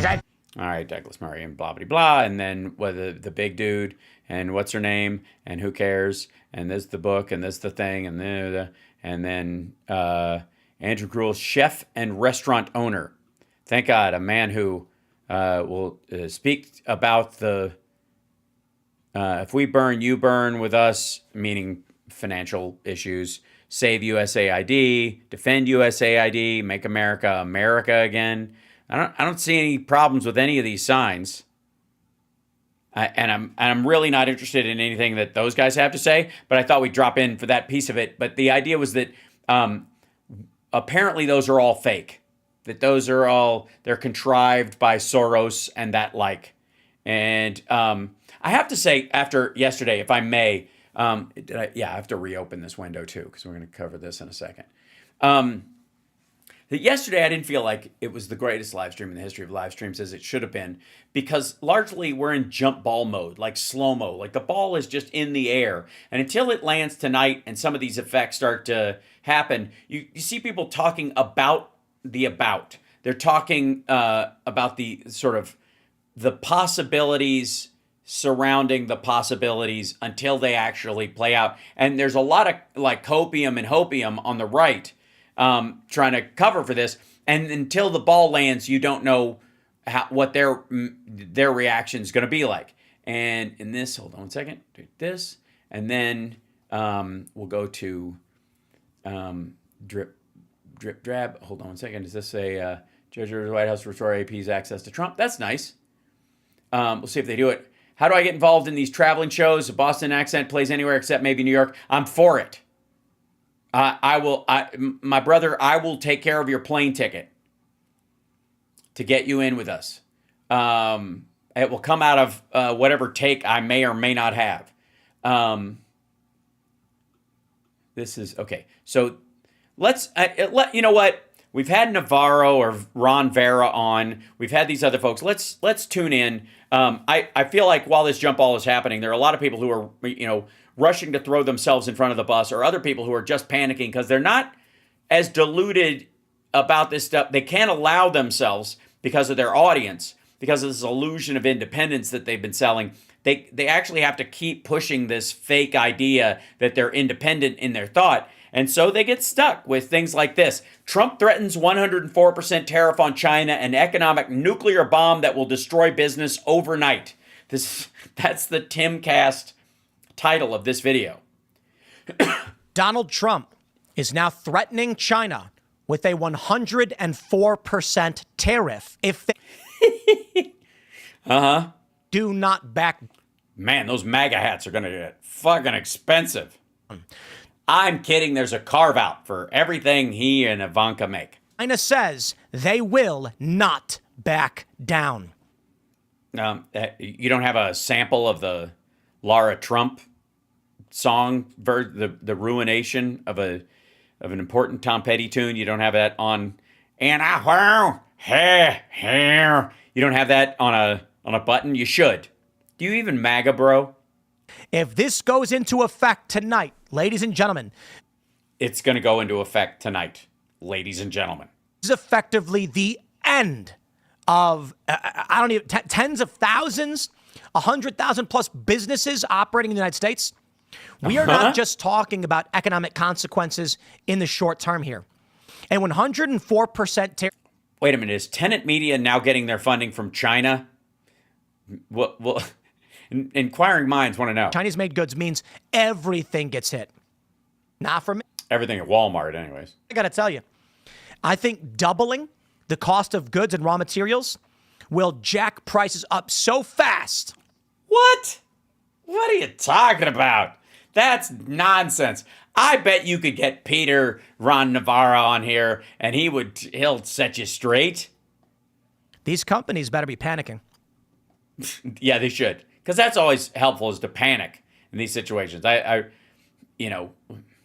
look for alternative sources, or I guess address the White House directly by talking to them when you could just scream and run around knocking shit off your desk? Everybody's probably panicking. Everybody is probably panicking, except Peter Navarro and Trump, who is golfing while our soldiers that were killed in Lithuania were returned home. But maybe you covered that in another video. This will nuke the Chinese economy. We make medicine. We get vitamin C. We make skateboards. We make baseballs. We make everything in China. Then we don't make it, I guess. They ship it here for vitamin C baseballs. Is that a suppository of some sort? I'm just scared about how you have to take it. Does it involve one of those pitching machines? Foop. Deal. The fascinating thing with this is that before Donald Trump, we were about to sign the Trans-Pacific Partnership, which would have brought free trade between the U.S. and China.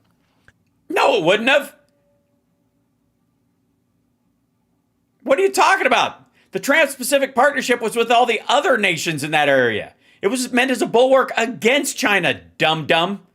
This would have been devastating for the economy, but that's the liberal economic order. What? Fuck are you talking about? Apparently Hillary was against it. So Hillary was right. I think Tim Pool says Hillary was right. Our plan was you create strong economic bonds. War can't happen because nobody wants to go poor.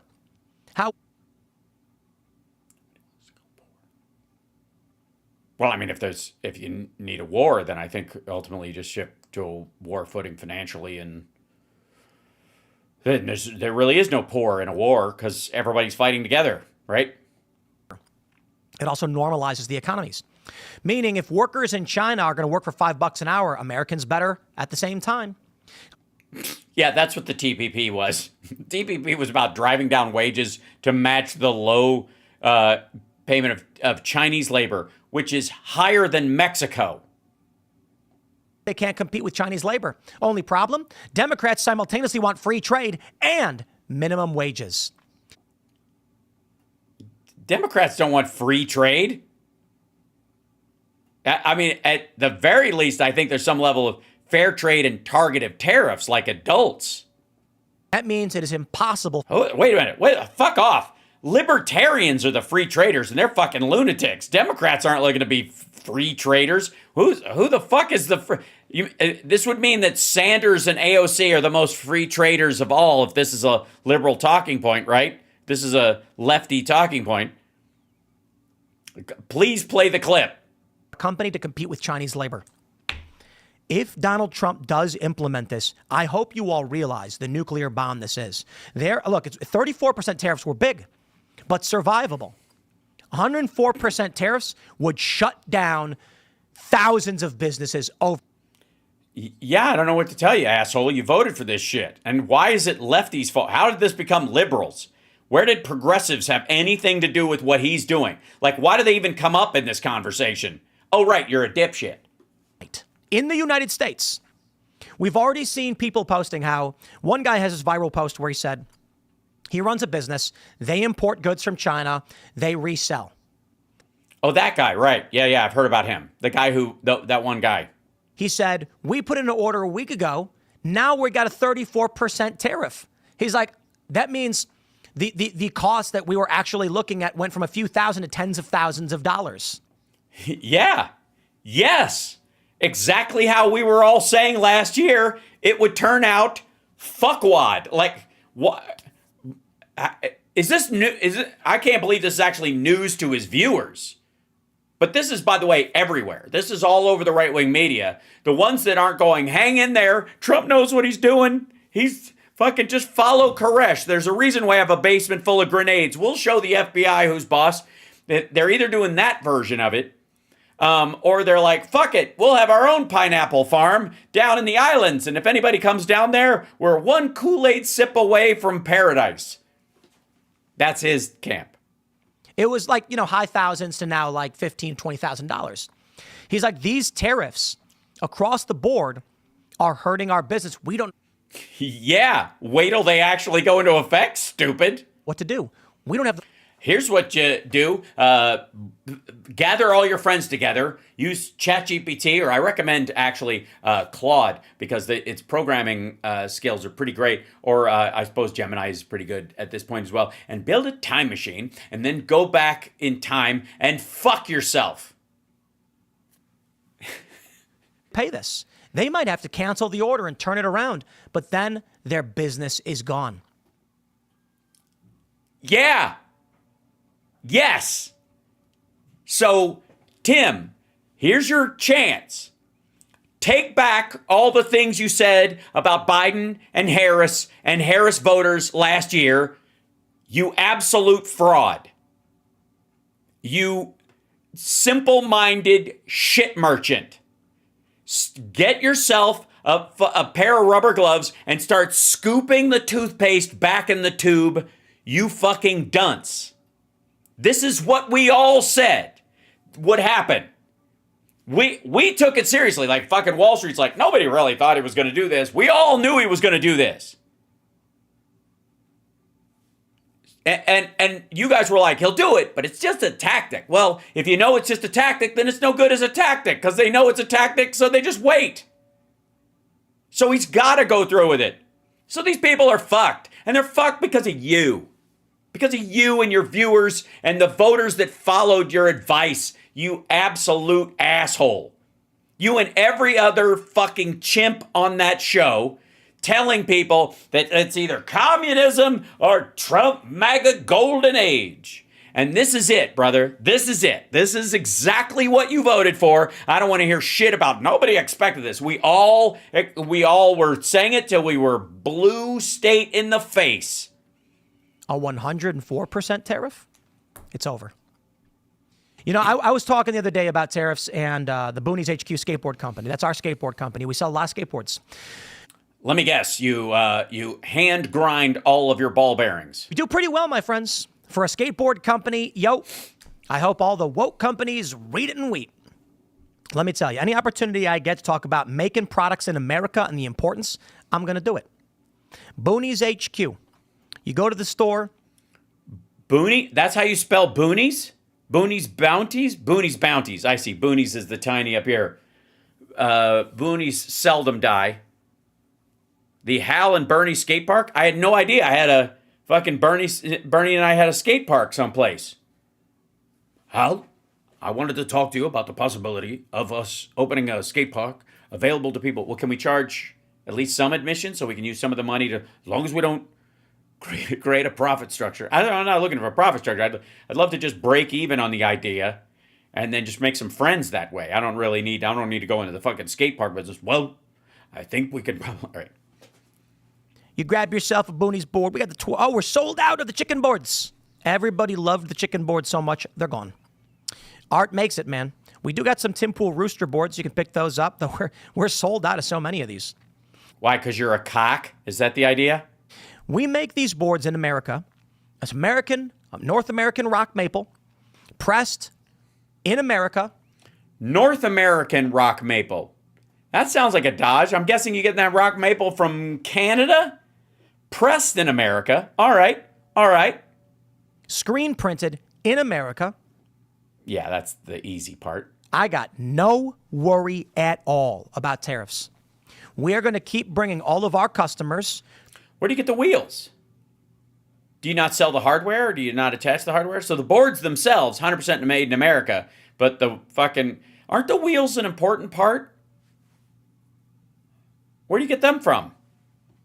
Premium skateboards with all the pop you need for your kick flips and your tray flips. at 55 bucks, which is cheaper than industry leaders. With no wheels. So without wheels is what I'm guessing. Hold on. Boonies, let's check it. Hey, we can check it out. I ain't scared. Ladies and gentlemen, hold on. Let's go Boonies, skateboards. There you go. Bounties, Boonies, butthole, boofing. Oh, look, he's got a, it says Richie Jackson, but that's clearly a Russell Brand one. There's the Mike's Pro model. All right, browse our products. There's the shop. There's the, okay, these are the boards. Okay. $55 boards, obviously cheap, screen prints, whatever.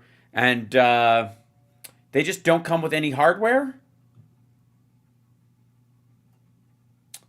Let's go to, I don't know, pick one of them. How about this one? All right, pay for 55 bucks, Shopify. Yeah, no hardware.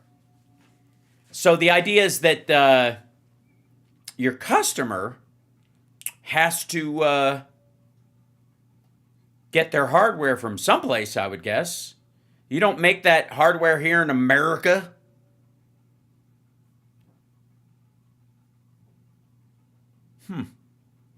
That's not, I don't know. Maybe you might buy used hardware on eBay, something like that. Yeah, I don't see any fucking wheels anywhere. This is the Pro model. Pros already have their wheels. This is the cat, Mr. Bocus. These are the sizes on them. 55. What comes with it? Just a board. Okay. So yeah. So the reason he can sell these things is zero hardware. That's why. That's why it's 100% made in the United States. If you want wheels on the fucking thing, you're buying Chinese wheels. You put 104% tariff on this stuff. I got to tell you, the pro skateboarding industry will explode. I am very, very much happy about it. Now, let me tell you. Well, again, where's the hardware come from? Double-edged sword. I don't want the economy to explode. I really don't. So Trump is ripping off the Band-Aid with this move. If he does it, it's a threat. China says they ain't going to back down. So Trump likely will do it. Trump's no one to be trifled with. All of these scumbags. He just doesn't give a shit because he thinks he's going to buy the dip. And by the way, don't take that personally. It doesn't mean you, although we do. That sold out the American worker are going to go to business. What? That sold out the American worker, he says into his Chinese mic, wearing his Chinese fucking beanie and his Chinese fucking hair, wearing his Trump Chinese, with his Trump Chinese fucking shoes behind him, with the Chinese cable that plugs into his mic on the stand that's Chinese. Talk about glorious comeuppance and an economic explosion. The repercussions will be very, very bad for everybody. But I suppose the idea is that we're willing to destroy tens of thousands of people's livelihoods if it shows China who's boss. But there's a catharsis in it. It is. It's a catharsis. It is. We're going to catharsis our way out of this. It's going to be totally cathartic. You know, do you want to cut off your nose to spite your face? Ooh. No. But in general, no, I don't. I don't know anybody who does. I think it's, in general, that's viewed as bad. It's so tough. It is. It's very difficult. I mean, just the process of, like, no anesthesia. I mean, what do you use? Ugh. And do you start on the top and cut down? Like you're one of those, is it a face or is it a cake videos? Or do you start at the bottom? That makes the most sense. But then you're really going straight for the cartilage right away. And I despise so much how the professional skateboard industry started sending North American wood to China so Chinese labor could make the skateboards. North American wood. Interesting. Again, it sounds like you still get your wood from Canada. Back so they save money. Okay, Mr. sells skateboards without wheels, which isn't a skateboard, by the way. It's just a board. You sell boards. It has to skate to be a skateboard. You sell boards. You sell rounded boards. You and Ben Shapiro should go into business. Be a heck of a doozy when they look at their order form and they're like, That $30 board you bought, it's now $62 to get sent to the U.S. Yo, they're going to be... But it has wheels on it, so they don't care, and they undercut the price by 30% because they have control of their markets in a way that we don't, because they're all back-funded by the government. So if they just decided to target you, they could wipe you out and make sure that their boards come in underpriced, below the $50 to $5 mark with wheels attached. Skateboards for $200 a piece. I'm not kidding. Right now, pro boards, some go for about 65. Prices went down a little bit. They range from about 70 to upwards of 100 for a pro model skateboard, depending on... Right, but yours are cheap shit, obviously made from Canadian oak. Art, the graphic. Some companies license famous intellectual property, anime or otherwise. Those are going to be a little bit more expensive. Some... Yeah, because a lot of these guys masturbate to hentai while they're skateboarding, and that board has to be really resilient. Edition, that doesn't count. Yo, with these tariffs, their profits are gone, and it's an industry that's already suffering largely because they sold out to China. Why would they be suffering because they sold out to China? Wouldn't they be... All right. Didn't they move their shit to China to make more so they could deliver a higher quality thing for a lower price? Is their price point... I mean, what's their unit price? What's your unit price? Why don't you tell everybody? How much does it actually cost you to make one of those boards? 20 bucks? What do you think? All in? Do you do also, are you fabricating them here? Are you pressing them here? Who does that for you? Who screen prints it for you? Are you doing it in-house? Do you have a little thing in your fucking garage? How much is it per unit? How much is theirs per unit? If it's the same per unit, then they're basically selling at a higher price point than you are and at a higher volume. Look at this. I'm going to tell you why it feels so good. Why it feels so good, despite the fact that I know it's going to be bad and I'm kind of scared. It feels so good because I know a lot of mid-level businesses in small towns all throughout America are going to be completely fucked by this, which is awesome. I look at these videos out of Asia, out of Japan, out of China, and I see their skate parks, and I see 300 kids all riding around, families running around, laughing and having a good time. And then I look at our skate parks. I look at our industry. Gone. Nobody's there. Nobody does anything anymore. Our young... What? Sorry. What, is nobody paying the price of going to a skate park anymore? Is it too expensive to skate park? Or is just skateboarding came and went? Because I got news for you. Hold on. You want to see what the new craze is? And Chuck, it ain't it. It isn't that. Hold on, electric skates. Try this guy. Yeah, these guys.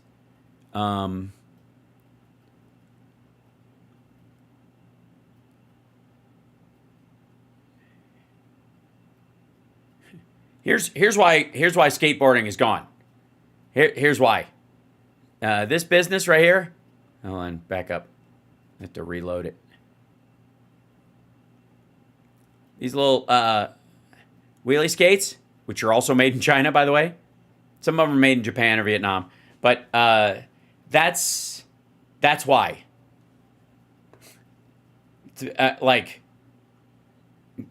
And again, there's we dirt bike over here, motorcycles, and they don't necessarily have the space to do that in a lot of these countries. We choose to do that instead. What an asshole. People have been left behind.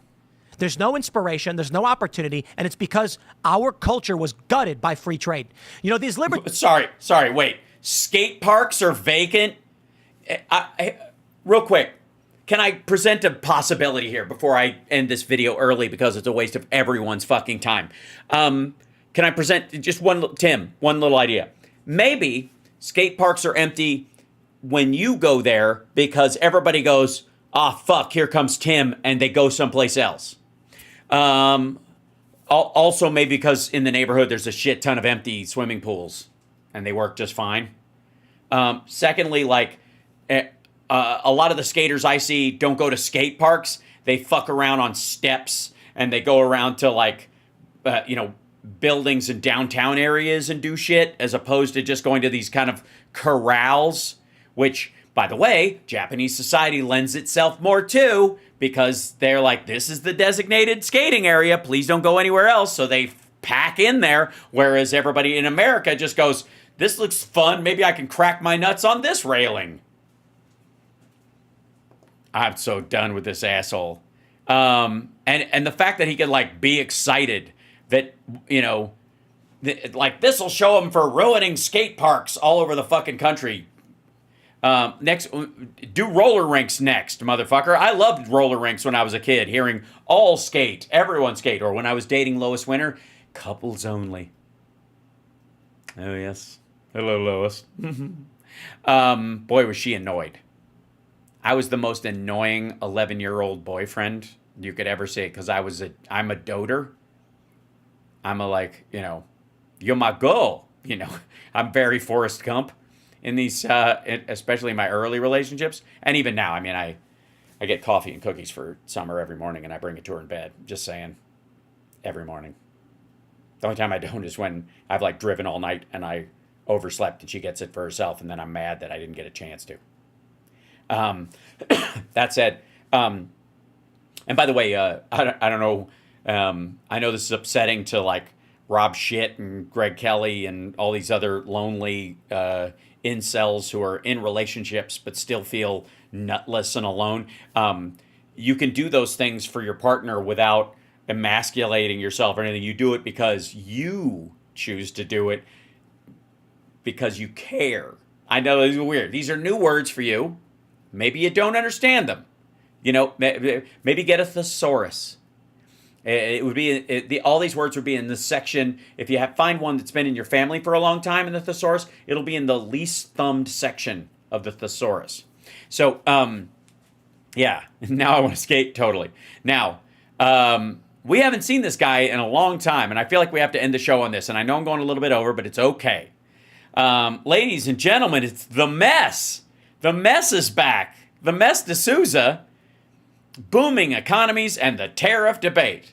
The problem with much of the anti-tariff rhetoric. Now, much, however, not all, I guess, is the theory. That some of it's fine. But I think all of us want to look like, want to take advice on tariffs from a convicted felon who dresses like an undercover agent trying to fit in on the golf team at a high school. Is that Garanimals? I think it is. Also, this picture of Trump. I feel like, hold on. I made this. Where is it? Oh, there it is. Yeah. So I feel like, I don't know if he's going to show footage, but I feel like you should be warned that the nunt is possible. So there you go. The timing on that is pretty good. I put a timing thing on there of about 3 seconds, and it seems to be just enough time to. All right. So here we go. This is The Mess D'Souza on why we're all just out. We're just all upset over nothing that is going to collapse the economy at midnight tonight. Tariffs are very controversial, even on the right. Uh-huh. Really? Yeah? So there's people on the right that are like, what the fuck, dude? Okay, and? And I've had economists on this show, Stephen Moore, Brian Westbury, and in general, free market economists are opposed to tariffs. Yes. You know who's really opposed to tariffs? The people that gave you that wood paneling, which is from China, that sign that's made in China, this mic stand that you've got attached, which is made in China, that end table that you're using, which is made in China, this sound baffling panel board shit, also made in China, these fake fucking plants, also made in China. I'm fairly certain that chair, more than likely, you might be off, it might be Vietnam via China. I don't know why you have a pillow. It's a little weird. I mean, why don't you just get one of those like plastic laminated granny chairs while you're at it? The pen right there, definitely. I don't know what the fuck that is. And this table, almost everything. And your clothes. And your glasses, probably.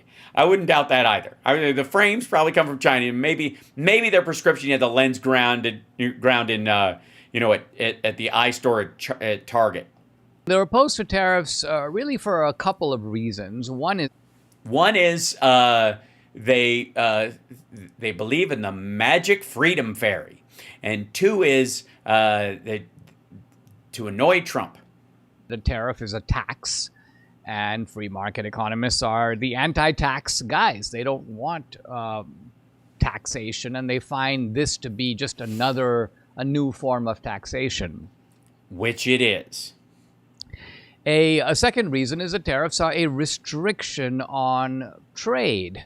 And I agree with that. I think that's technically sure. All right. And large trade this is kind of one of the core principles of economics, is trade is beneficial to both parties. If you and I are, let's just... He doesn't mean political parties. He means the people trading. Right. That's why there would be a trade. If it wasn't beneficial to both parties, you're not really trading. I think it would be robbery in one case. Living in a primitive village and you have shoes and I have wheat. If I would make wheat shoes. Want wheat and I want shoes, we can make a trade. We wouldn't. Yes, but maybe just make wheat shoes and say, fuck them.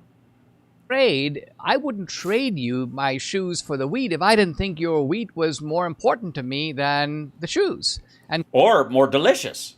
If you could eat your wheat shoes, then fuck them. Like how about you eat the wheat and use the thatch to make some shoes? And then, I don't know, what do you do with a neighboring village? Kill them for religious reasons, maybe. Okay, this is good. I mean, how primitive are we going?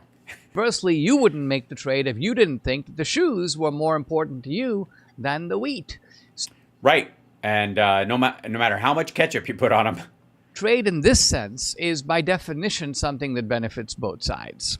Now, that being said, the truth of it is, the vast majority of countries in the world, and this is not just the countries that are limping along and not doing so well, but countries that are very successful or countries that have been the big booming economies of the past 30 years.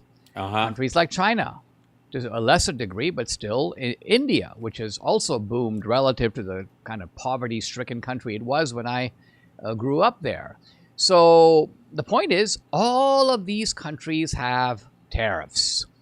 And all of these countries have more tariffs than we do. This is, of course... Yeah, but they have... because they have individual ones. Instead of one giant fuck you tariff, they have a little tariff on this and a little tariff on this for certain goods that they're trying to maintain as they build their economy. Something that motivates Trump. And I'll come back to why it motivates him. But here... Racism? I'm sorry, go ahead. Question just to think about. If tariffs are so terrible, why do all these countries have them? Ah, I see. A couple of things. One is tariffs aren't terrible in general. It's blanket tariffs for no fucking reason that's confusing to everyone. And also, in a bunch of these cases, Trump is trying to use them to even out the trade differential between our country and theirs when they couldn't possibly, because these countries don't make anywhere near the kind of money we do, and they couldn't possibly buy as much shit from us as we buy from them. Even with, in some cases, 3 times our population, which India clearly has. That would be the thing. If a tariff is used to solve an unsolvable problem or one that does not need to be solved, or if it was solved, it would be bad, then the tariff sucks. It's like a screwdriver. Nothing's wrong with a screwdriver until it's stuck in your leg. See what I mean? And that's suddenly a bad screwdriver because now it's a leg driver. Something. Why do all these countries insist upon keeping them? Because they're just developing parts of their economies still, and they have a lot more people than we do, and they have to protect certain industries within their country because if they're swamped by an external country, they'll find themselves in the same situation we found ourselves in with, say, PPE during the pandemic.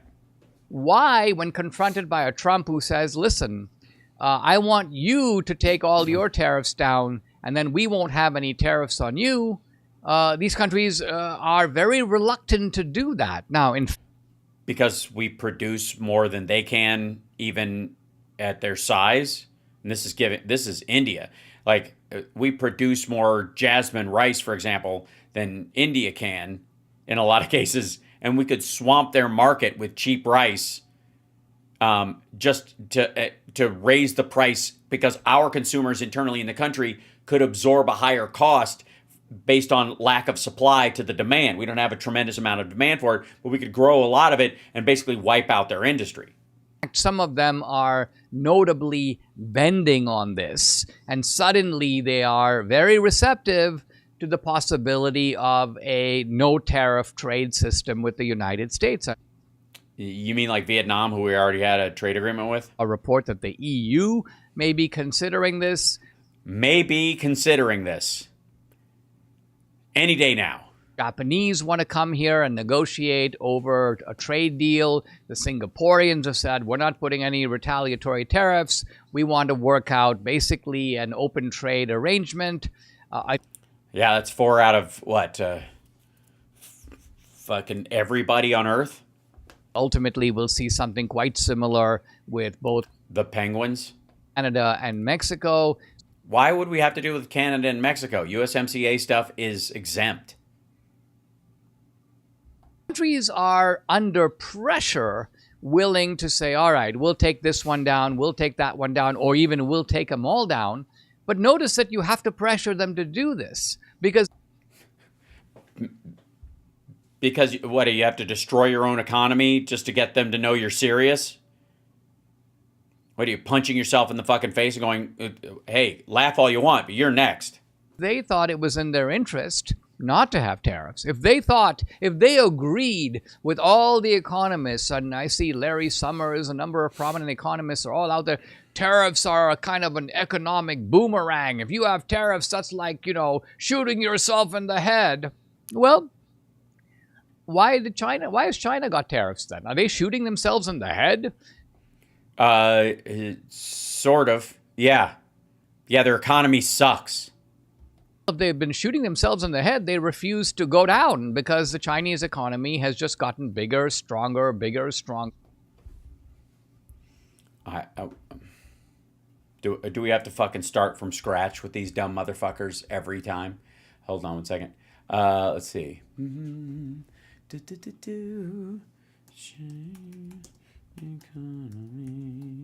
I don't even know if this will show up in this thing. For Google Finance, you silly thing. I need here, hold on. I've got to bring up another page, and we'll do this. The Chinese economy, debt ratio, unemployment. How about that? Let's see how well they're doing. China's faces challenges with high debt to GDP ratio reaching a record high of over 286% in the fourth quarter, and an unemployment rate this year that has been edging higher, reaching 5.4%, which is obviously undercounted. China's total debt to GDP ratio has been steadily increasing, reaching a record high of 286%. On the fourth quarter of 2023, the macro leverage ratio, or total debt as percentage of gross, it reached a new record high of 286.1 in the fourth quarter. The debt burden is substantial, with a significant portion comprised of corporate debt, including the state-owned enterprises, which is how they offset their debt a lot of times. Let's see. China's budget deficit is set to drive further rise in... I'm trying to find the... Yeah, here we go. This is Fitch ratings. Yeah, there you go. Yeah, just bigger, better, all the time. Yep, that looks bigger and better. Fitch consolidated general support... Government budget, this is percentage GDP. China's government, there you go. Technically, they don't have Social Security like to speak of, so, but whatever. Consolidated fiscal balance. That's just bigger and stronger. Since 2016, man, this shit's just been fucking magic. Sorry, you were saying the mess? Sorry, where is he? Here he is. And all with tariffs. I just saw a post from a guy I've known, at least certainly knew in my days in Washington, D.C., Fareed Zakaria. Guy on CNN. And Fareed Zakaria was saying this. He's like, you know, the United States did have the furrowed brow of condescension he's showing. This is to show you that Fareed Zakaria is obviously disconnected from reality and is pontificating. Tariffs in the 19th century, but America was a marginal country. We were not really a world power. Right. Trump is trying to take us back to a time when America was very sidelined on the world stage. And we've only become a global power in the 20th century. And so the idea here is that somehow we are regressing to a more infantile, undeveloped phase of our history. Now, right, and that would be the argument that China, which is its economy is collapsing under its own weight, has been driven in large part by government subsidy and these tariffs for a long time, and it doesn't work. They never left that process. Like what I we want to did. say about this is connected to what I said a moment ago about these other countries having tariffs, and that is this. The United States had a lot of tariffs in the 19th century. But far from the 19th century being a time of like backwardness and things weren't going so well and America was marginal. I mean, think about it. America started out as an agricultural society that was indeed pretty marginal in the world scheme of things. Great Britain, of course, was a much more powerful country than the United States going back to the 18th century when we had. Yeah, but they built us as a colony. We used the infrastructure partly of what they built as a springboard for the country that would be created over here. But not just Great Britain. France was more powerful than America, and so were a whole bunch of other countries. So when did America become an economic powerhouse?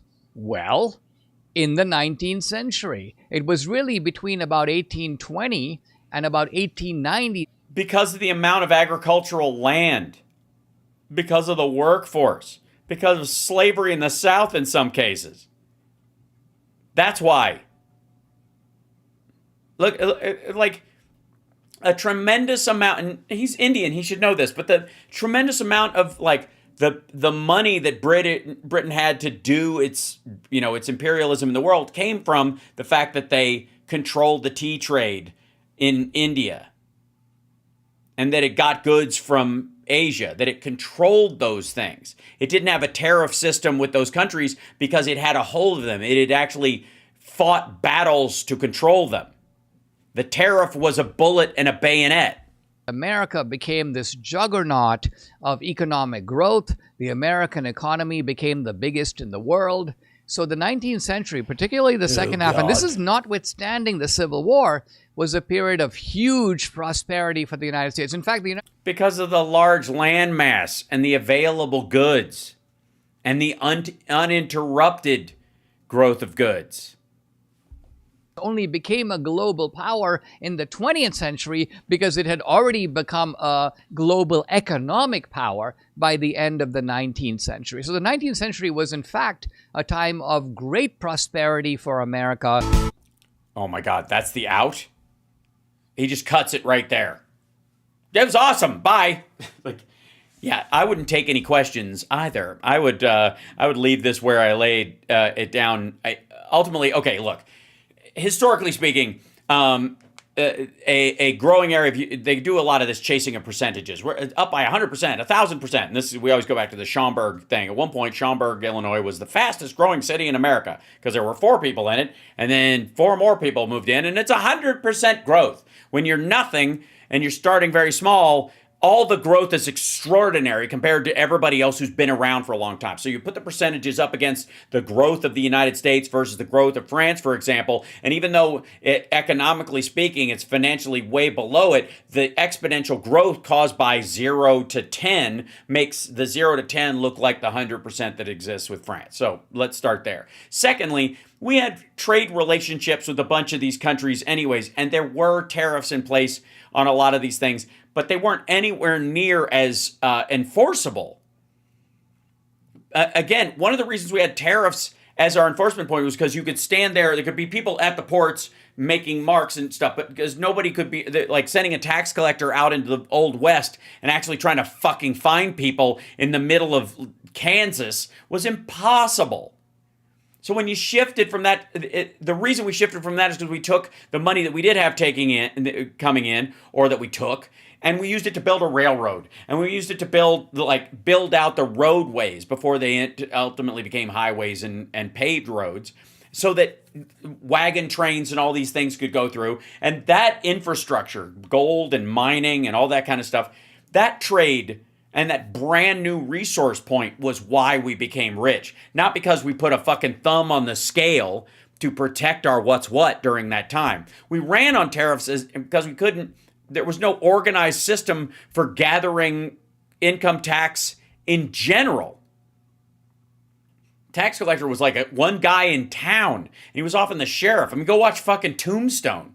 If you haven't rewatched Tombstone because Val passed, I highly recommend it. But it's very insightful about how the kind of mechanics of those towns worked.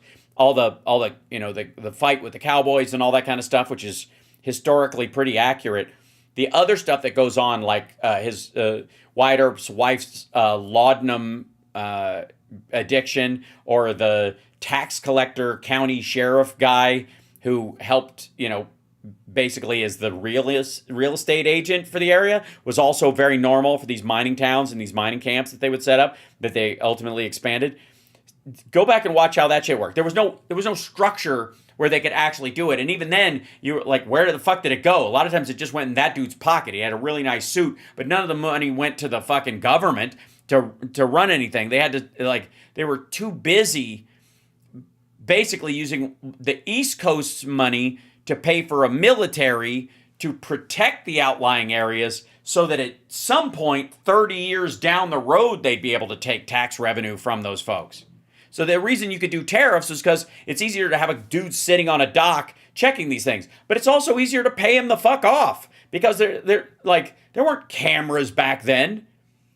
If you wanted him to look the other way, on a tariff, you pay him $1 versus paying the $3 tariff on stuff was way easier. So you had all these guys. There's a ton of people who have a family history in certain areas all along the eastern seaboard, and then eventually along the west too. Like once we reached the water out there, where we had shipments coming in that way, that their family names, they got rich because they were the dude who did the graft at the port.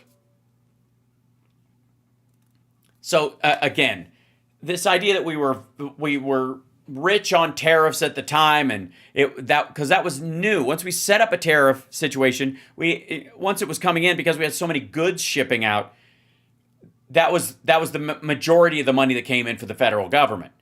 But income tax are a much more steady one because, and this is the key point, if you run on tariffs, all somebody has to do is either blockade or get involved in a tariff dispute using that third-party country like China or somebody else like that interfering with your trade, and you're cut off. All your money dries up because you're just making it off of imports. But if they blockade the imports, you're fucked.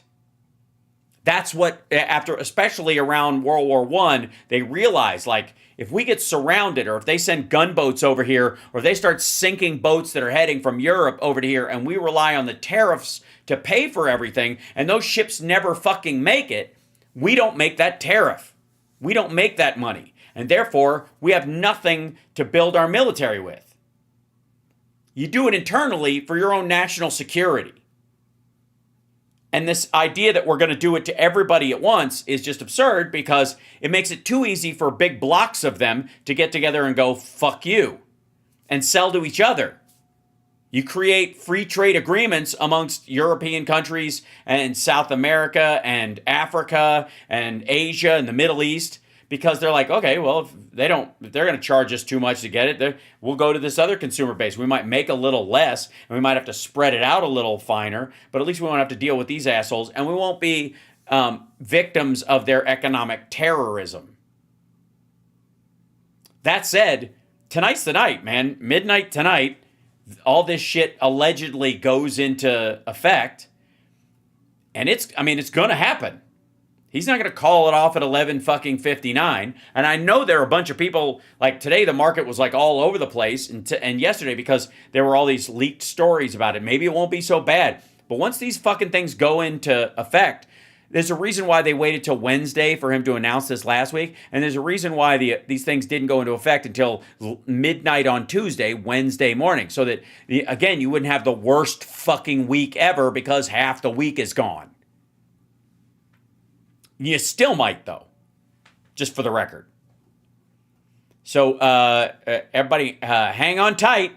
It's going to be exciting. And again, a reminder, I will be in Nashville, Tennessee this weekend, but I should be able to do all my regular shows. I even got a hotel Thursday, even though I'm flying in on a red eye and I don't get in until Friday morning. I got a hotel on Thursday so that I can, as soon as I land at 5 a.m., I can go straight to my hotel, take a short nap, and be able to do my show in the afternoon. So you're welcome. So, it's a couple $100, but it's worth it for you guys so that I can, keep, at least be consistent with this. Plus, Rob Glenn wasn't able to be on the show last week, and so I want him to be able, I want to do the show with him this week. I'm very excited about it because I'm basically pegging the nerd meter right now, and I need an outlet. It's so very confusing. All right, I will see you guys later on.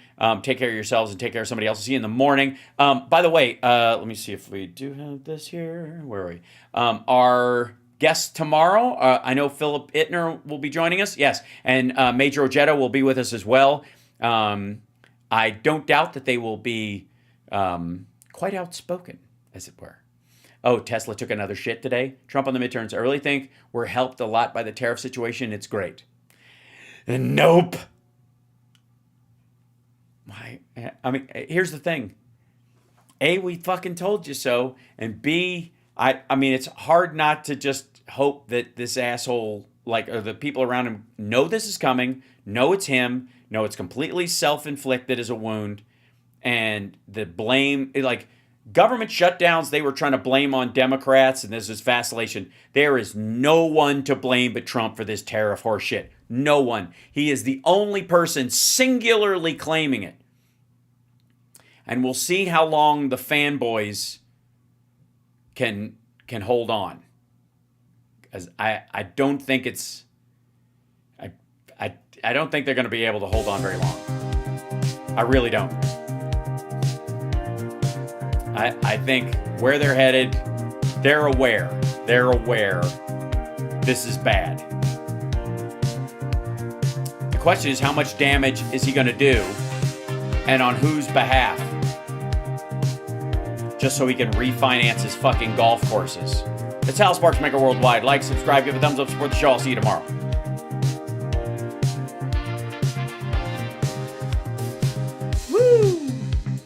That's an interesting... I've never seen the little red dancing guy before. That's fun. Thank you guys so much for the support. Thank you for the likes. Thank you for the super chats and subscribing. Please subscribe, will you?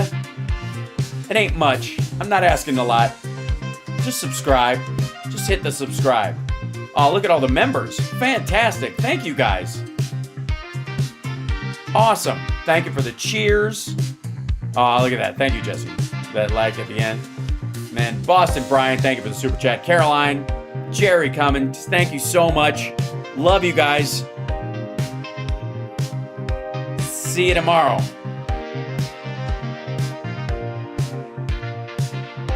You stay classy, San Diego.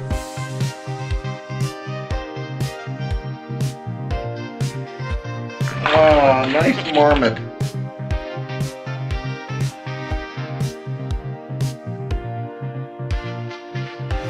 How, in the name of Zeus's butthole, did you get out of your cell?